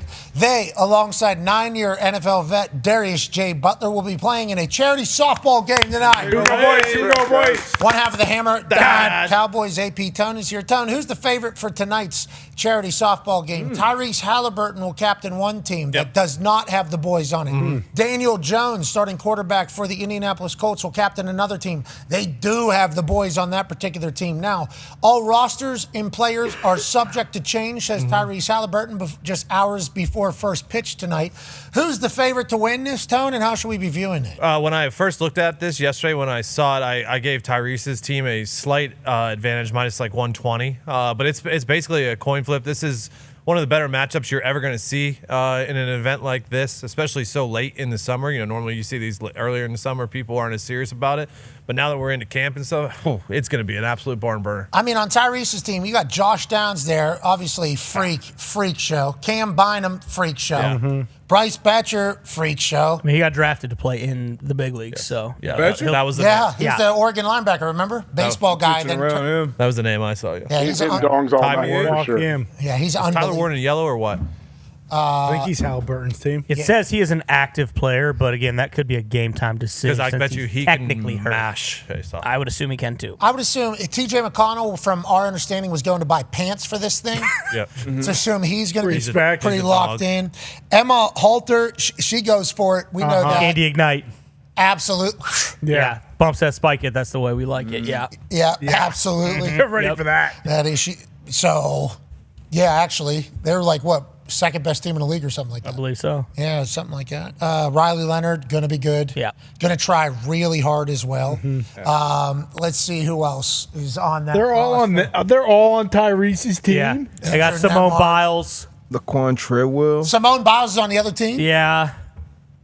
You guys got no shot. No, we got Jay Huff. Never mind. We got Jay Huff. That's all we need. Ashton Doolin, Yep. Anna DeBeer, is she in the Ignite as well? I believe so, yes. Okay, so she might be having a couple the beers. Yeah, what? The whiskey. What? The vodka. What? Whenever she's just walking it off, you never know. And then Braden Smith, obviously we know he's a big monster of a lad. Got the old lineman. Brianna Scurry, legend. Ty Schmidt, obviously was thinking about playing college baseball, so he's got to fit.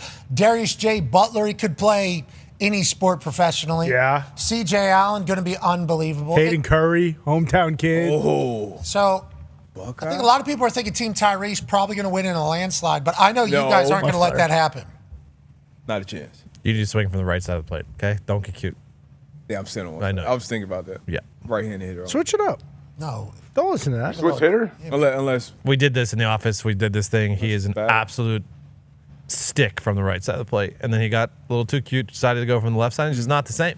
Yeah, but then he said contact. Yeah, he said he thought he could hit from both sides though. Mm-hmm. That was like a big part of his game. He thought. He could. Had to try it. I mean, tonight you might find out if you can. Nah, I'm listening to my coach. Oh, you don't think there's going to be maybe a little public pressure after you go 0 for 2, maybe for Well, actually, the third time? DJ's your coach, so you listen Yeah, to him. you listen to Coach Jones. You're All right. right. You're right. No personal coaches, gimmicks. You're right. I coached somebody up this morning and then had to call him back up and say, hey, don't listen to anything I just said. Sometimes too good at coaching is a problem. Everybody's got to get out here healthy. Us included, boys. Yeah, believe me, I've been worried about that. Pulled hammies, quads. None of that mumbo jumbo. It is really close this season. We just got a text message from Chuck Pagano. So we have no problem having our players out here fucking around before the season starts. What if we lose somebody? It's for charity. They're not fucking around. Well, he actually says all for charity, but for fuck's sake, can't we do this some other time? It's kind of what we were saying earlier. Well, somebody just mentioned it. Normally this happens in the summer. Yeah, we've seen like 10 of these this summer already. It was like 2 months ago. We got one now. Mm-hmm. Can you watch it? We have no idea. There'll be clips, though. Let's make sure everybody smart. Steichen cannot like this one bit. Steichen might be there. Steichen might be a reserve designated hitter. If I know Steichen like I think I do, he hates that this is happening. He won't be there. Let's call him. Yeah. Gracious. Pete, the team have they got the night off or what? I don't How's know. it work? I mean, they're basically in camp. Are we muted? Oh, yeah. See if he answers cold call. Are we mute? Nope. They better be in the middle of something. They better be in the middle of something. He can't answer. Can't answer. You're muted? Can't answer. Can't answer. You might be talking to the team right now about this tonight. Hey. Fucking, we're crawling. Oh, I thought that. Hey, Tyler Warren, take a seat. You're not going anywhere. Okay, no answer from Shane Steichen. He's locked in. Yeah, he might not even know that this is happening. I hope he does. I hope he doesn't. I hope he does. You got about 12 guys who are going to make a significant impact on the team this year. He better know that. What if Alec Pierce rips one down the line? And he is inactive. He was in white. And it's like a Forrest Gump situation where he's running down the line and the braces fling off and he's just I'm back. Oh, this announces to the world that he's all the way healthy. Yep. Ankle heals on the spot. That's a super positive way of looking at what could happen here. Yeah. I like that. Let's continue to do that. On the other side of this, we might talk about this night on this show for the entire football season every single time the Indianapolis Colts are brought up. Chuck Pagano just said heads will roll if somebody goes down. That's what he just sent into the group. They won't. We will talk about this, Dave Fox. We'll be like, you know what? That's when we knew the coach was going to win the Super Bowl. They love each other. Dogs. Quarterback. Pimping home runs. Yeah. Or camaraderie. We just talk about how the office went fucking 12 for 12 with 12 home runs. And then everyone else just kind of looked on in awe. How's those boys doing? Do you guys know anything else about the game at all? No. We just No. found out when he was on what time we're asked to be there, right? No. Yeah. That's what we just found out all together at the same time? And my takeaway was we don't have to be there at that time. I'm the MC, though, so I feel like You definitely do. there's some sort Get of there by something. 7. Get there before 7. I got something going on at 5:30 that's pretty absurd. I'm going to be honest. Yeah, I got a plumber at my house. So took a big dump. This Sorry. weekend. How far is That's what I'm more worried Yeah, about. where are they playing? The Traffic Riverhounds getting or what? downtown. No, we're not playing at Riverhound Stadium. Close, though. It's called the Victory Field, where the Indianapolis Indians play. Correct. They're the AAA affiliate for the Pittsburgh Pirates. good squad. Beautiful ballpark. Beautiful. Gorgeous. Great ball. Ty, you going to wear metal spikes? Yeah. No. Thought about it. I don't have any cleats here, so I'm just going to wear, in an ode to Tyrese, I will be wearing his Halleys. shoes, The Halleys. Yeah. Oh, you're not going to have good grip.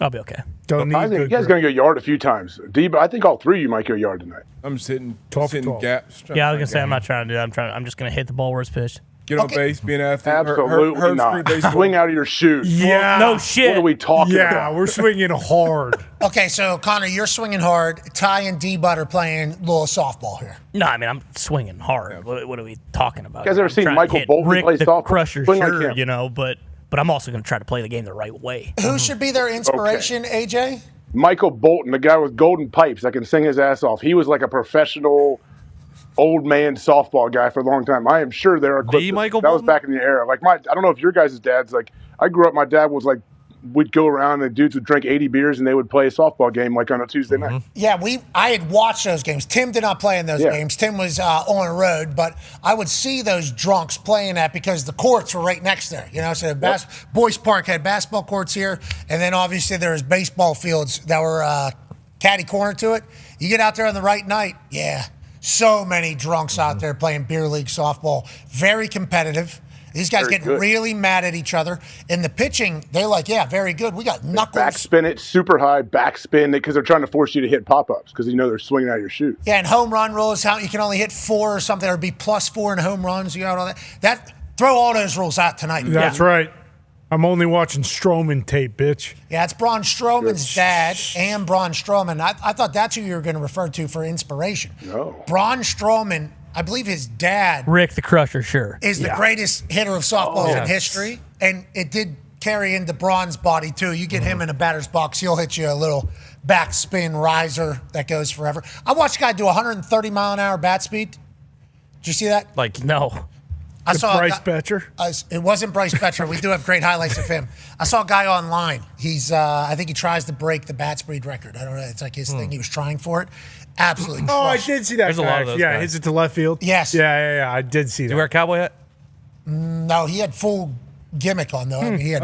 Is he a righty? Miles an hour? Yeah. He was. Yeah, he was. It was moving. Yeah, there's there's that guy who is in the full gimmick who tests all the metal bats. Yes. The baseball bat, bro. That's what it was. Yeah. That guy. He nukes. Are we talking exit velocity or like his swing speed? It said 130 miles. I don't know. Probably exit velocity. Whatever would be the record. Swing speed. Swinging a baseball bat 130 miles an hour, I don't think it's possible. Yeah, so it'd have to be the exit velo or Yeah, whatever. right. Whatever the record would be. 130 would be. Yeah, he mashes the baseball. And then he was worried about denning the bat. Yep. That was like a big cover. Are you guys worried about denning the bat tonight? A little bit. A little bit. I am worried that they might have some Mickey. Like I want, state of the art, brand new softball bats. I hope these aren't some Mickey Mouse bats that they just went and grabbed at Walmart real quick. I hope we got some pure lumber, good wood. Something we can. I'm just trying to hit the ball hard. I want to hit the ball hard, real hard. Okay. Do you want me talking in your back? Like when? I don't give a shit about that. Sure. I mean, Do you have a it's a Funko? baseball game. I'll be able to feel it out. Yeah. If you could get the ump to dance as well, and You guys maybe have like walk-up music? some guy on stilts or something going on while Ty's swinging. I'll hit that guy in the knee as hard as I can, and I'll get ejected, and it won't be like, ha, ha, ha, ha. It'll be like, they'll be fucking taking me out of there in handcuffs if the ninja ump shows up. It's the dancing ump. Whatever the fuck his name is. Ninja's The at first base ump is the ninja There it is. ump. Yeah. Oh, okay. Ninja on first base. Yeah. Maybe we'll get the dancing ump and the ninja. He'll be there. Well, who knows? Tyree said no hijinks, no gimmicks. Just a good old-fashioned game of softball. That's what he said. All right. Yeah. Let's pivot to college football. Keelan Russell's your starter for Alabama. Yeah, Keelan. Upside crazy, they say. Congratulations to him earning the starting role for the Alabama. A lot of pressure on Kalen DeBoer. Okay, first time not ranked in the top 10 since St. Nick came to town. Whatever, it's been forever. SEC at the top. Everybody sees Georgia. Everybody sees LSU. Maybe Tennessee's able to go on a run. Nobody talking about Alabama maybe winning a national championship for the first time, long time. Kalen DeBoer has only won games as a coach. Let's not get it twisted. Since he's coaching D1 AA, high school, D6, D7, whatever he coaches everywhere, he wins football games. Is he the right fit for Alabama? People still asking, especially with how last year ended against Indiana, who'd go on to become the national champions, undefeated, and obviously clobber everybody. But nobody wanted to see the Indiana Hoosier football team at the Rose Bowl embarrass the Alabama team. Instead, that's exactly what happened, and now there's just question marks everywhere. And Keelan Russell might be the guy that takes Kalen DeBoer out of the outhouse in the hot seat into the promised land in the South yet again. There's a chance that could happen. Obviously, they got studs across the board. We believe in Kalen DeBoer's coaching ability. Do we believe in Keelan Russell? TBD. Con man, nobody talking about Alabama maybe winning it all this year. Yeah, probably exactly where he wants to be. I know the fans are probably pretty pissed that they're not in the top 10. I think it was 17 years ago when they weren't ranked in the preseason top 10, but this is probably awesome for Kalen DeBoer. I mean, it sucks that, hey, no matter what, you better start winning games or else you're going to be, run out of town basically, but you got like a young quarterback. I assume this is a DeBoer guy, right? And he recruited him, brought him in there because Ty Simpson was, a Saban guy who stayed through it all, and now DeBoer's finally getting his first kind of star recruit aside from, Coleman Williams. But this is awesome for Bama. It's awesome for DeBoer. And to your point, I think his career record is like 130-20. And he's still kind of being questioned. So it will be cool for Bama. And who knows? The SEC stacked, though. I mean, look at that. Look how many SEC teams are ahead of Alabama on that list. Are we worried about Texas? Loud weekend for Texas. Very much so. Yeah, Linebacker dismissed from team. Offense looking elementary, they're saying. A lot of reports out of Texas, not super positive, but we just assume they got enough talent. They got another year under the belt. They're going to have success. Yeah, data one of the freshmen, too, threatening to expose the program or whatever. What's going on? Yeah, a lot of drama. There was a lot going on down in Texas, but they are so talented. They had a down year last year with Arch, especially with the what we thought they could be coming into the season. But the 2 years before that, they made it to the semifinals of the playoffs both years. So they can do it. They have the talent. Their defense is absurd. Their wide receivers are crazy. They brought in 2 transfer running backs. They are uber talented. Them and Georgia are the top tier as far as the odds are concerned in the SEC. Let's stay in the South. Tennessee has named a starter. Congrats to Faison. Yeah. Faison Brandon, starting quarterback. He's a true freshman for Tennessee. Heupel always seemingly has a good offense, right? Like his system, his style, the way he calls games. You could be great. Tennessee has an incredible atmosphere. Obviously, Neyland is crazy stadium down there. Rocky Top is a beautiful place. Once again, another team nobody's really talking about, but makes a huge decision here. There was competition between him and George McIntyre, Correct, yes. I believe was the alternate. And I believe the conversation about upside ceiling is being utilized right now to name starters. Good for Tennessee. Get a guy up there for maybe the next 3 years as your starter. You can build around that, AJ. Yeah, can you imagine coming in and starting as a quarterback at a big school like Tennessee as a true freshman? Like you were just in high school a little while back, and now all of a sudden you're leading the Josh Heupel-led offense that seems to give the quarterback a lot of responsibility and a lot of decision-making on the fly, like at the snap, pre-snap and post-snap. So, yeah, I'm excited to see him play. And I think a lot of teams are going through this right now, like who to plug in at different positions. Do I want to plug in a guy that's been here and may not be as talented, or maybe these young up-and-comers that just have not been tested in the biggest moments yet? I think we're going to see it through the first 4, 5, 6 weeks kind of play out. What is it, 113,000? Yeah, something like that. Yeah. 113,000 down there, packed out, ready for it. If you win them over, though, you got them for Vol for life. Yeah. I mean, Peyton Manning's got Peyton Manning way down there and stuff. Yeah, I'm excited just because this was the top-ranked overall quarterback. Him and Jared Curtis, the freshman at Vandy, had the same exact rating. Yeah, so I like when these guys get a shot right out of the gate. Who is the last true freshman quarterback that's kind of taken the nation, I guess, by storm? Was Nico? No, he was a redshirt. I feel like all these guys are like transfers. Was he Maliava at Tennessee, a true freshman? Hunter might be right. When they went to the college football playoff and got killed by Ohio State? No, but I do was remember his he second played year. Iowa in the bowl game as a true freshman. Yes. Oh, yeah, Threw you're like right. 5 Yeah. touchdowns, yeah. But no, full season. It doesn't happen often. Cal kid, Oh, yeah. Songapulatelli? Yeah. but it was Cal last year. Songapulatelli, I think he's going to be in conversation, big one this year. Stud. Yeah, I think he's the lefty from Cal that Tosh was able to keep out there. Mm-hmm. I thought he was on the first thing smoking out of there. They were able to keep him. Ron Rivera, right? Yep. He's running the GM. GM up there as well. Tosh is the head coach. And, Songapulatelli, true freshman last year, I think. He went crazy last year. He's really, really good. He's sick. Yeah, he was. That's like the best part of the late games is when it's like Him. a team like Cal. Yeah, and that was it all year last year. Like if Cal was playing at 10, it didn't matter who they were playing. You're turning on to watch him play. Great. Got a 1:30 a.m. bedtime coming right down the pipe because this guy is must-watch football. Here are the Heisman odds as we go into another college football season kicking off on Thursday night. C.J. Carr, Notre Dame, odds-on favorite to win the Heisman. Congrats to him. Arch Manning, obviously a lot of bets on Arch to hit this year. Dante Moore runs it back with a lot of the same folks out at Oregon. Dan Lanning says, you got an NFL, you're an NFL. Okay? Get the fuck out of here. You're an NFL player, dude. I like that. What are you doing? What are we doing? Do you have any openings on your roster right now if you wanted to bring anybody in? No. No, of course not. That's not a part of the conversation. I don't like anything about this. A lot of people don't. A lot of people really don't like it. Hard to. But how many things do we have to see that we really don't like before we would change, It's like, hey, we need something. Somebody needs to do something to make sure there's some sort of something that we all can abide by, because right now it seems like, is there anything that anybody abides by? No. No. That's all. If I'm a fan, I want my team to just cheat and cheat and cheat and cheat and cheat until we actually get some rules in place. Because then what, are we going to maybe try to retroactively take away some wins and some? That's Nope. fine. That's fine. Let me enjoy a couple national champions. And then if you want to take those away 10 years down from the road. You're not taking back my memories, brother. Yeah, exactly. You kidding me? Everybody else fucking cheat. Let's all cheat. Let's do it. Well, that's kind of what they're all saying. Yeah, exactly. Yeah, actually. It's crazy, AJ. You grew up, obviously, in Ohio as an Ohio State fan, so I assume you might know the college football world a little bit better than we. I mean, Ty growing up in Iowa, I guess, in there, but, like, I did not grow up in a college football town. I grew up in a football town, obviously, but it was Steeler town. Watched college football because I love the sport of football, but didn't know, like, the entire, the fandom, the craziness of it. The whole thing. Yeah, I didn't know any of it. So getting baptized through College Game Day with this thing is like, oh my God, this sport is the greatest. And you got Pete Thamel, the lead insider, going, we've only just begun. I'm like, what are you talking about? He's like, there will never be stability. Okay, listen, there's going to be some new thing. And then who said something about churches the other day? I think it was Reese Davis.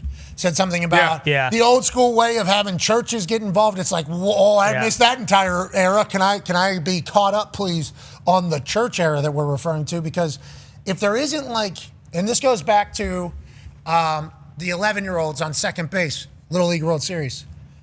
If you put uber competitive people in a situation to get an advantage, they're going to do it. I mean, that is just the levels. That is the difference between the same uber competitive people. Not all of them will take, a little bit of I don't want to say a shortcut, but like a morally corrupt decision. Not every one of them will do that. But these uber competitive people are the ones that work the hardest. They stay up the latest. They're every day they wake up, they're committed to it. They go to bed. Everything they're thinking about is winning and success and getting better. So if you see an 11-year-old or a 12-year-old that is trying to get signs to get to his person, it's like we should tell them, hey, can't be doing that at this age. But we should be very excited and try to harness their amount of competitive spirit. I think that is where they're at. Now, can't be doing that there. Hey, let's for the good of sport. You can't be doing this yet. Like how competitive you are, though. Like what that is. That can also become something if you become a college football coach where it's like, so I'm allowed to do this? Yes. I don't care. Don't want to hear shit. Let's go ahead and do it. Yeah, but people are saying we shouldn't do it. It's for the good of the sport. Is anybody else other than me going to do this? Yes, somebody will. Sweet. I'm either playing against them or they're playing for me? Yeah. I'm going to do that then. And it's like, golly. Will there ever be something where they say no? Nothing. I think even the Sorsby situation kind of opened that up where it was like, this new guy. And everybody was like, I don't think so, and it's just, will it ever be able to get fixed? How do you fix it? The NCAA is not going to fix it. It's not going to be them, is it? No. Yeah, there has to be just a lord of the land. Like, they can't just not have a commissioner for all of them, which is no one's impossible. signing up to do that job. That seems like can you imagine even starting that process? Like, who's going to be the governor? I don't know. I don't know how they get it back, I guess. We have some breaking news in the NFL. Yes.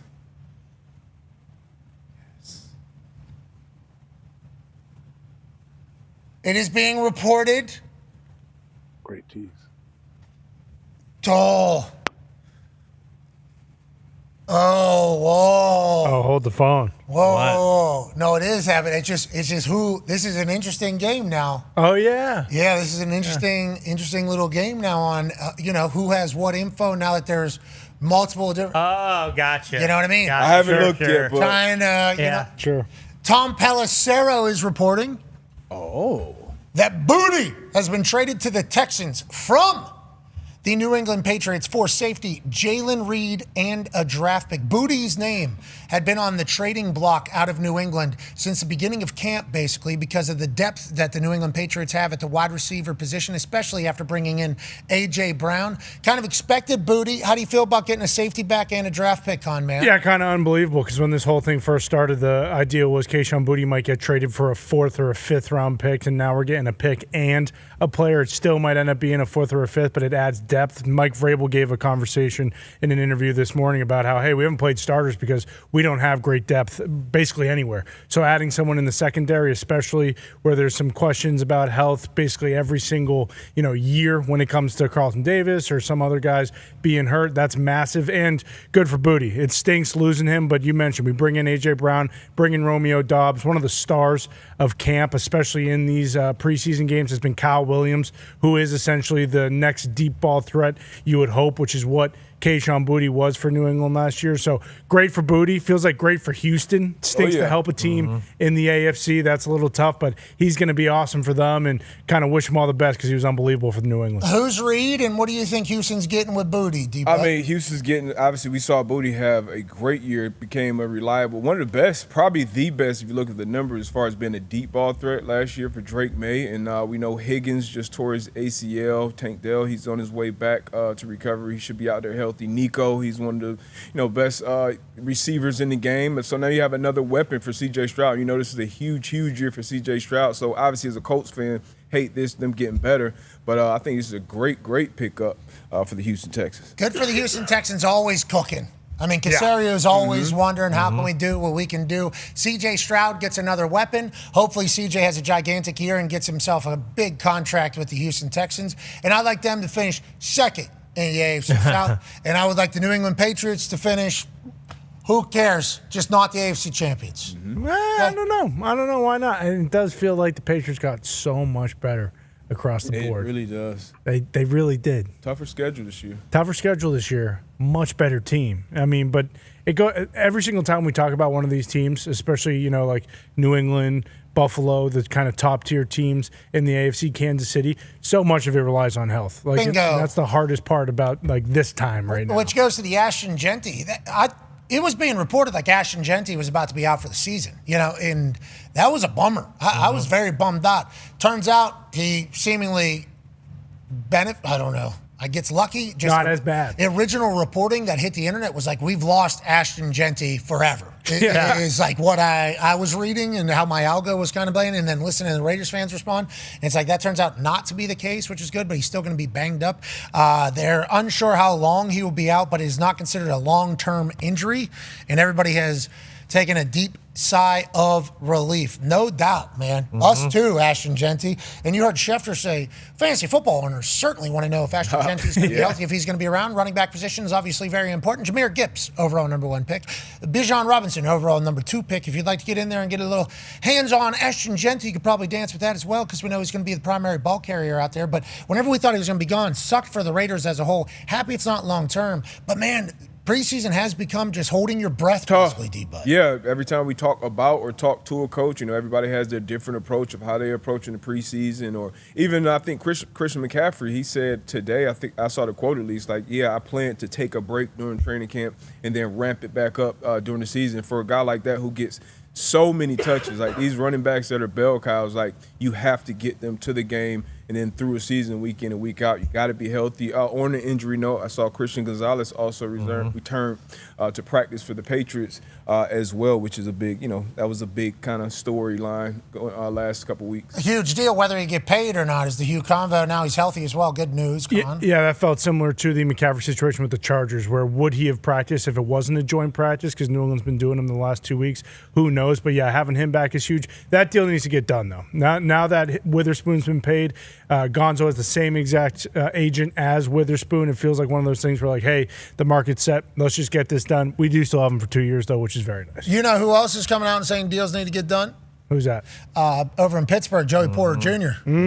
Okay, now he's got Jalen coming out saying, hey, Joey Porter Jr. needs to get his deal done. Like, this needs to be happening. He wasn't practicing whenever we were there. I think he was off to the side. That has been very, very quiet, but it's certainly been looming and lingering over the Pittsburgh Steelers' entire conversation, especially head coach Mike McCarthy said Pittsburgh Steelers in posse. With Joey Porter Jr. as cornerback remains sidelined on a physically unable to perform list. What did you hear, Tone, out of this quote? Yeah, we definitely, like, Jalen came back to practice today. That was awesome. He did say that, and all the secondary members are saying you need to pay Joey Porter Jr. because they all want to play together, and he's one of the best corners in the NFL, and it's huge for the defense this year. I would like to pay Joey as well. I'm always on the side of pay the guy. Let's get it done with before the season so that everyone's happy and we can move forward and play. And yeah, there's some speculation whether this injury is contract related or not. I'm not going to speculate, but just something that's going on right now. But I would love to see the entire secondary back. Is he supposed to get?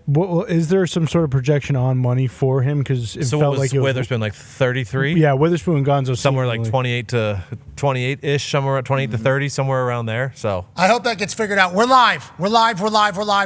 Okay, head coach Shane Steichen of the Indianapolis Colts. Hey, We're live. Hey, what's up with this softball game? How do we feel about it? A lot of the lads here are like, this could be a sweet team chemistry building operation. We don't really see anybody hurt. So we just want to go directly to your source. What is your messaging about the softball game tonight to the lads, and what do you expect? Hey, it's going to be a hell of a time tonight. That's what I know. All right, it's going to be a great bonding experience. Pacers coming together, Colts coming together. It's going to be awesome. Okay, so you love it. You're happy that the lads are going. And who do you think will do well that we won't expect to do well? Like, how do we think Daniel Jones is going to be as a softball player? How do we think the lads are going to handle it? I think Daniel Jones is going to be solid. I think he's going to be able to hit it well. I think he's going to be able to throw it real good. I mean, that little softball pitch, you never know. It could be nice. Okay, are you going to show up at this or no? I'm working right now. I got the clicker in my hand. Hell yeah. We're working. That's what I'm talking about. Hell Boom. yeah. That's what I'm fucking talking Hey, let about. the boys play a little softball, okay? Coach Steichen's got the boys figured. Are you calling Phil Rivers? I guess his team just got smoked by Luke Bryan's boy. Did you see that?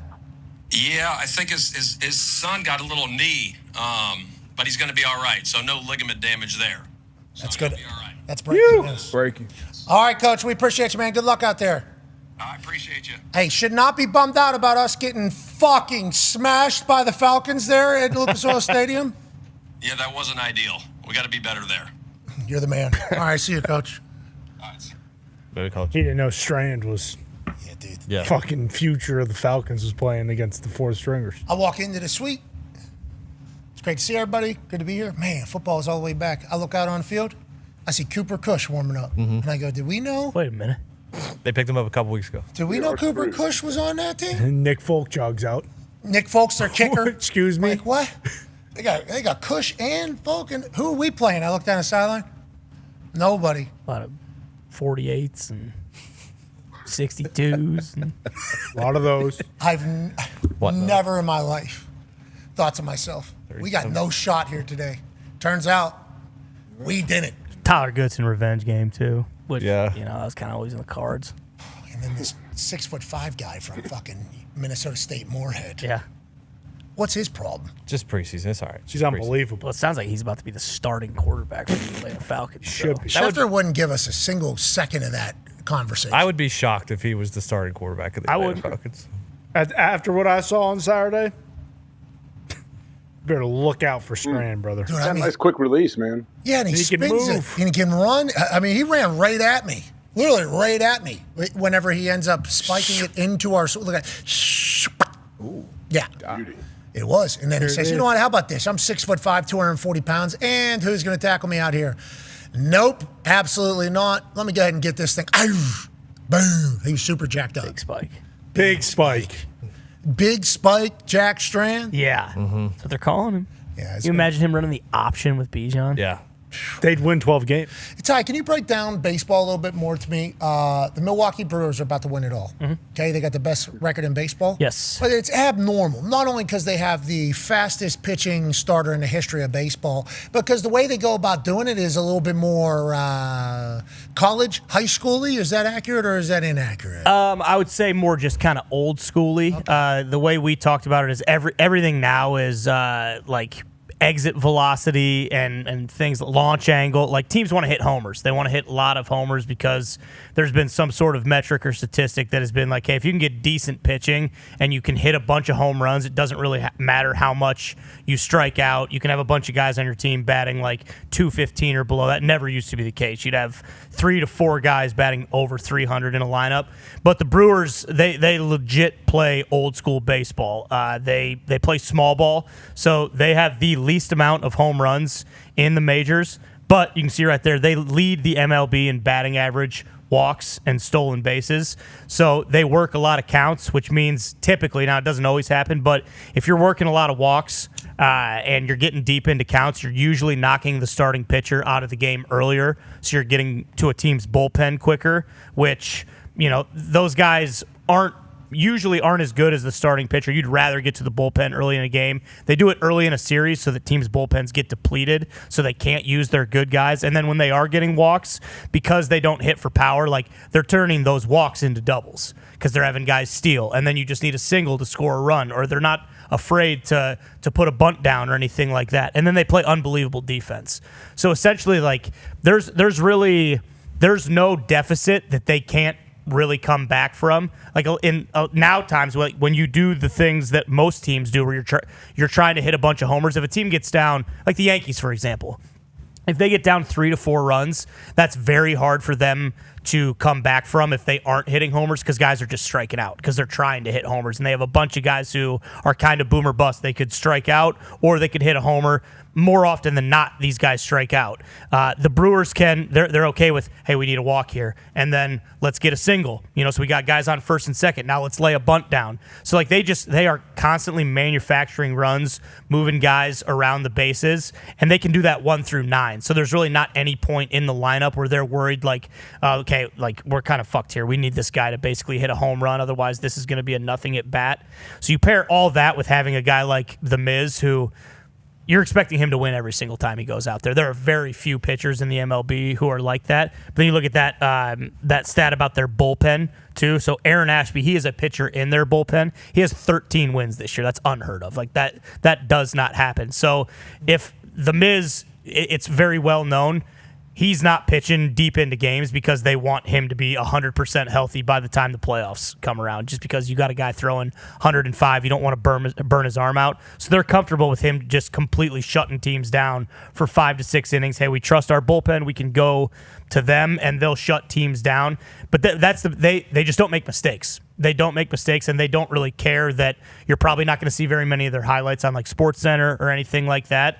They just play the game the right way, and there are so few teams that are willing to do that anymore. Kirk Herbstreit loves this team. Mm-hmm. Yes, this is what he's talking about when he says like he wants teams to play the right way, because most teams now, like I said, it's like you get a guy on first base and the guy at the plate is maybe batting like 205. Conventional wisdom would be like, all right, this guy sucks. Like he needs to lay down a bunt to move the runner over so that we can try to score a run, as opposed to all these teams are thinking, well, there's an off chance that this guy's going to hit a homer and we'll go up 2-0. And then more often than not, that guy strikes out. Then the next guy doesn't lay a bunt down. So it's just like you're basically wasting the opportunities you get. They don't waste any of their opportunities. And any guy in their lineup is willing to lay a bunt down, or just I'm gonna be good with a single here instead of a homer. Very few teams. There's like maybe 3 to 4 teams in the majors who play that way. Yeah, the Rays are one of them. They're leading, obviously, the AL East. Yep. Well, they're kind of their grip on the AL East is it's shrinking. Yeah, but they still got a big old grip on it. No, they're 3 games up on the Yankees. They were about 7.5 up, like a week ago. They need to get their shit together. Yeah, I agree. Hey, listen, being up's being up, I guess. But who else plays like that? Brewers, Rays, who else? In the AL East? Just period. In baseball? Yeah, just in the majors. Well, the Marlins right now have a chance. They're kind of a couple games out. They're 3 games out from the from the wild card. Mm-hmm. Lurking. Pittsburgh Pirates are 8.5 games out of the wild card. Jeez. What? That's at 8.5? Yeah. Oh, we're in the hunt. Yeah. Sure. Okay. When this graphic first got put together, I believe they were 5.5. Yeah, and then they got swept. So 8.5. Oh. I mean, sure, you could say that's in the hunt, but it's actually the glaring outlier on not here. even lurking. I haven't been in the hunt since also. It's on the edge of like just barely lurking. Like not even. They need to sweep this. Whoever they play next right now, they need to sweep. They need to go 22-8 finish the season. No, 22-8. No problem. You're shitty. Go 30-0. Like 30-5. They're playing. They're going to Slam Diego against the Jazz. Unfortunately. Oh, yikes! See, they got a tough stretch here. This is not the point of the season where you want to have a West Coast swing. Well, we're going to need to really get our best coast swing. Mm-hmm. That's kind of what we need right now. And if I know anything about Skino, he's telling the boys that right now. Oh. Skino needs to stop showing the ball. I think Ashcraft might be the guy telling him that right now. I love Ashcraft, too. Hey, listen, when the horses and the stallions are in the barn, you got a chance to have a winning barn. I was at the Indiana State Fair yesterday. Saw a lot of gold ribbons. There's no reason the Pittsburgh Pirates can't get their own gold ribbon this year. 8.5 games out. Let's go, boys. Put the fucking hay in the barn. Let's go to work. Mm-hmm. We need big bats, right? Yeah. I mean, Pirates are one of those teams who, when they get hot, they had one of the best offenses in baseball for a very long time. I don't they see hit the a lot Reds- of homers. And then the All-Star break happened. What happened in the All-Star break? They just forgot how to play baseball. Oh, gosh. Why is it always Probably because DeRosa saw the boys at the All-Star game, just kept chirping at him. See, that's low-hanging fruit. Right What's D-Rose saying about Skeens? Has he said anything on MLB just about? I don't know. He wasn't the one saying that. He's showing. Okay. He He's said he's making showing the ball. imaginary trades. He said, like, I shouldn't have made him throw 180 innings for the WBC. He didn't throw 100. He threw a standard amount of innings. What is Detective D-Rose saying? Guy said that he's showing his ball back here. Said he's showing it back. Harold Reynolds said that, I believe. Is that who it was? Maybe. They came here. I wonder what building Skino is right now. Because you know how the starting pitchers put themselves on the biggest buildings in Pittsburgh? Remember how they were doing that gimmick? I wonder what building he is. K&L Gates. That's a big building. Huge building. Probably Chauncey's down the strip. Maybe. Might have Morris down there. Yeah, something a little smaller. Put him right. Maybe the Heinz factory. Old run down. Too big, yeah. Old run down. The guy's still young. He's got another 10 years. The building, I mean. Okay, thank you. They're saying mean stuff about Skino. I don't like that. Yeah. Hey, did I see D-Bud on the stage at the Live celebration? D-Bud, yeah. Yeah, I saw a little bit of a depressing end to the Live season. I guess they have they fully committed to saying it's over as of pretty much. That was the end of 1.0. over. That was 1.0. 2.0 is coming soon. The mass exodus is about to begin. Well, I did see the finals were here in Indianapolis, and congrats to the winner as everybody went crazy. Wow. Holy shit. Way more than I would have thought. Yeah, AI. me too. The people in there? No, it's AI. They obviously took people out. Oh, okay. I mean, maybe there's a chance. AJ found this and said, I think this is worth a look. AJ, what was most impressive to you here? Well, there's another angle of them. You can see the guys on stage. You know, Tyrrell Hatton, he's not the most excited guy to be up on stage, it looks like. He kind of pops off the back and doesn't really know what to do. But, yeah, they did. The people that were, what is this? This is TNT, I guess, I see in the top right. They were zoomed out, and this was on for about less than a half a second right here. Cut away. I would assume, yeah. You can't let this one out, but it was. A lot of people are laughing at the demise of Liv. Liv still believes they can survive, right? And there's some, yeah, but a lot of I didn't know that. They're still talking about it? A lot of players are trying to get out of there to get to the PGA. Obviously, the PGA in the middle of their biggest weeks happening. Congratulations to Wyndham Clark, friend of the program. Go, Wyndham. Baby Wyndham. Wyndham gets a big-time win. Goes birdie down the stretch to go ahead and win himself a playoff. And obviously, Rory McIlroy was in the conversation. Patrick Cantley made things a little bit interesting. Woodland through the weekend was obviously hot. It was a fun weekend of golf. Wyndham Clark ends up winning. People were saying he was collapsing in free fall and was going to give it up and he was going to be a massive choke job. Foxy, I heard you already mumbling it in our group text about what Wyndham Clark was doing on Sunday. Instead, he pulls it out the other way and gets a huge win. Yeah, 100%. He had a massive lead going into Sunday. He didn't have a single birdie until this one on 16 right here. And the hole before that on 15, Rory had a chance to take the lead. Easy birdie putt. He misses this. Would have taken all the momentum. Instead, Wyndham gets his first birdie here. He birdies 17. He birdies 18. Now the conversation that they're having on there was that Scotty was supposed to be player of the year. Wyndham is having such a good year, especially with this win. He might steal that crown here at the end. Oh, he's got hand, hoof, and mouth. Yes, he does. Hand, foot, and mouth disease. Scotty Scheffler said on Sunday that he had a bunch of blisters and stuff all over his body this week as he was sick.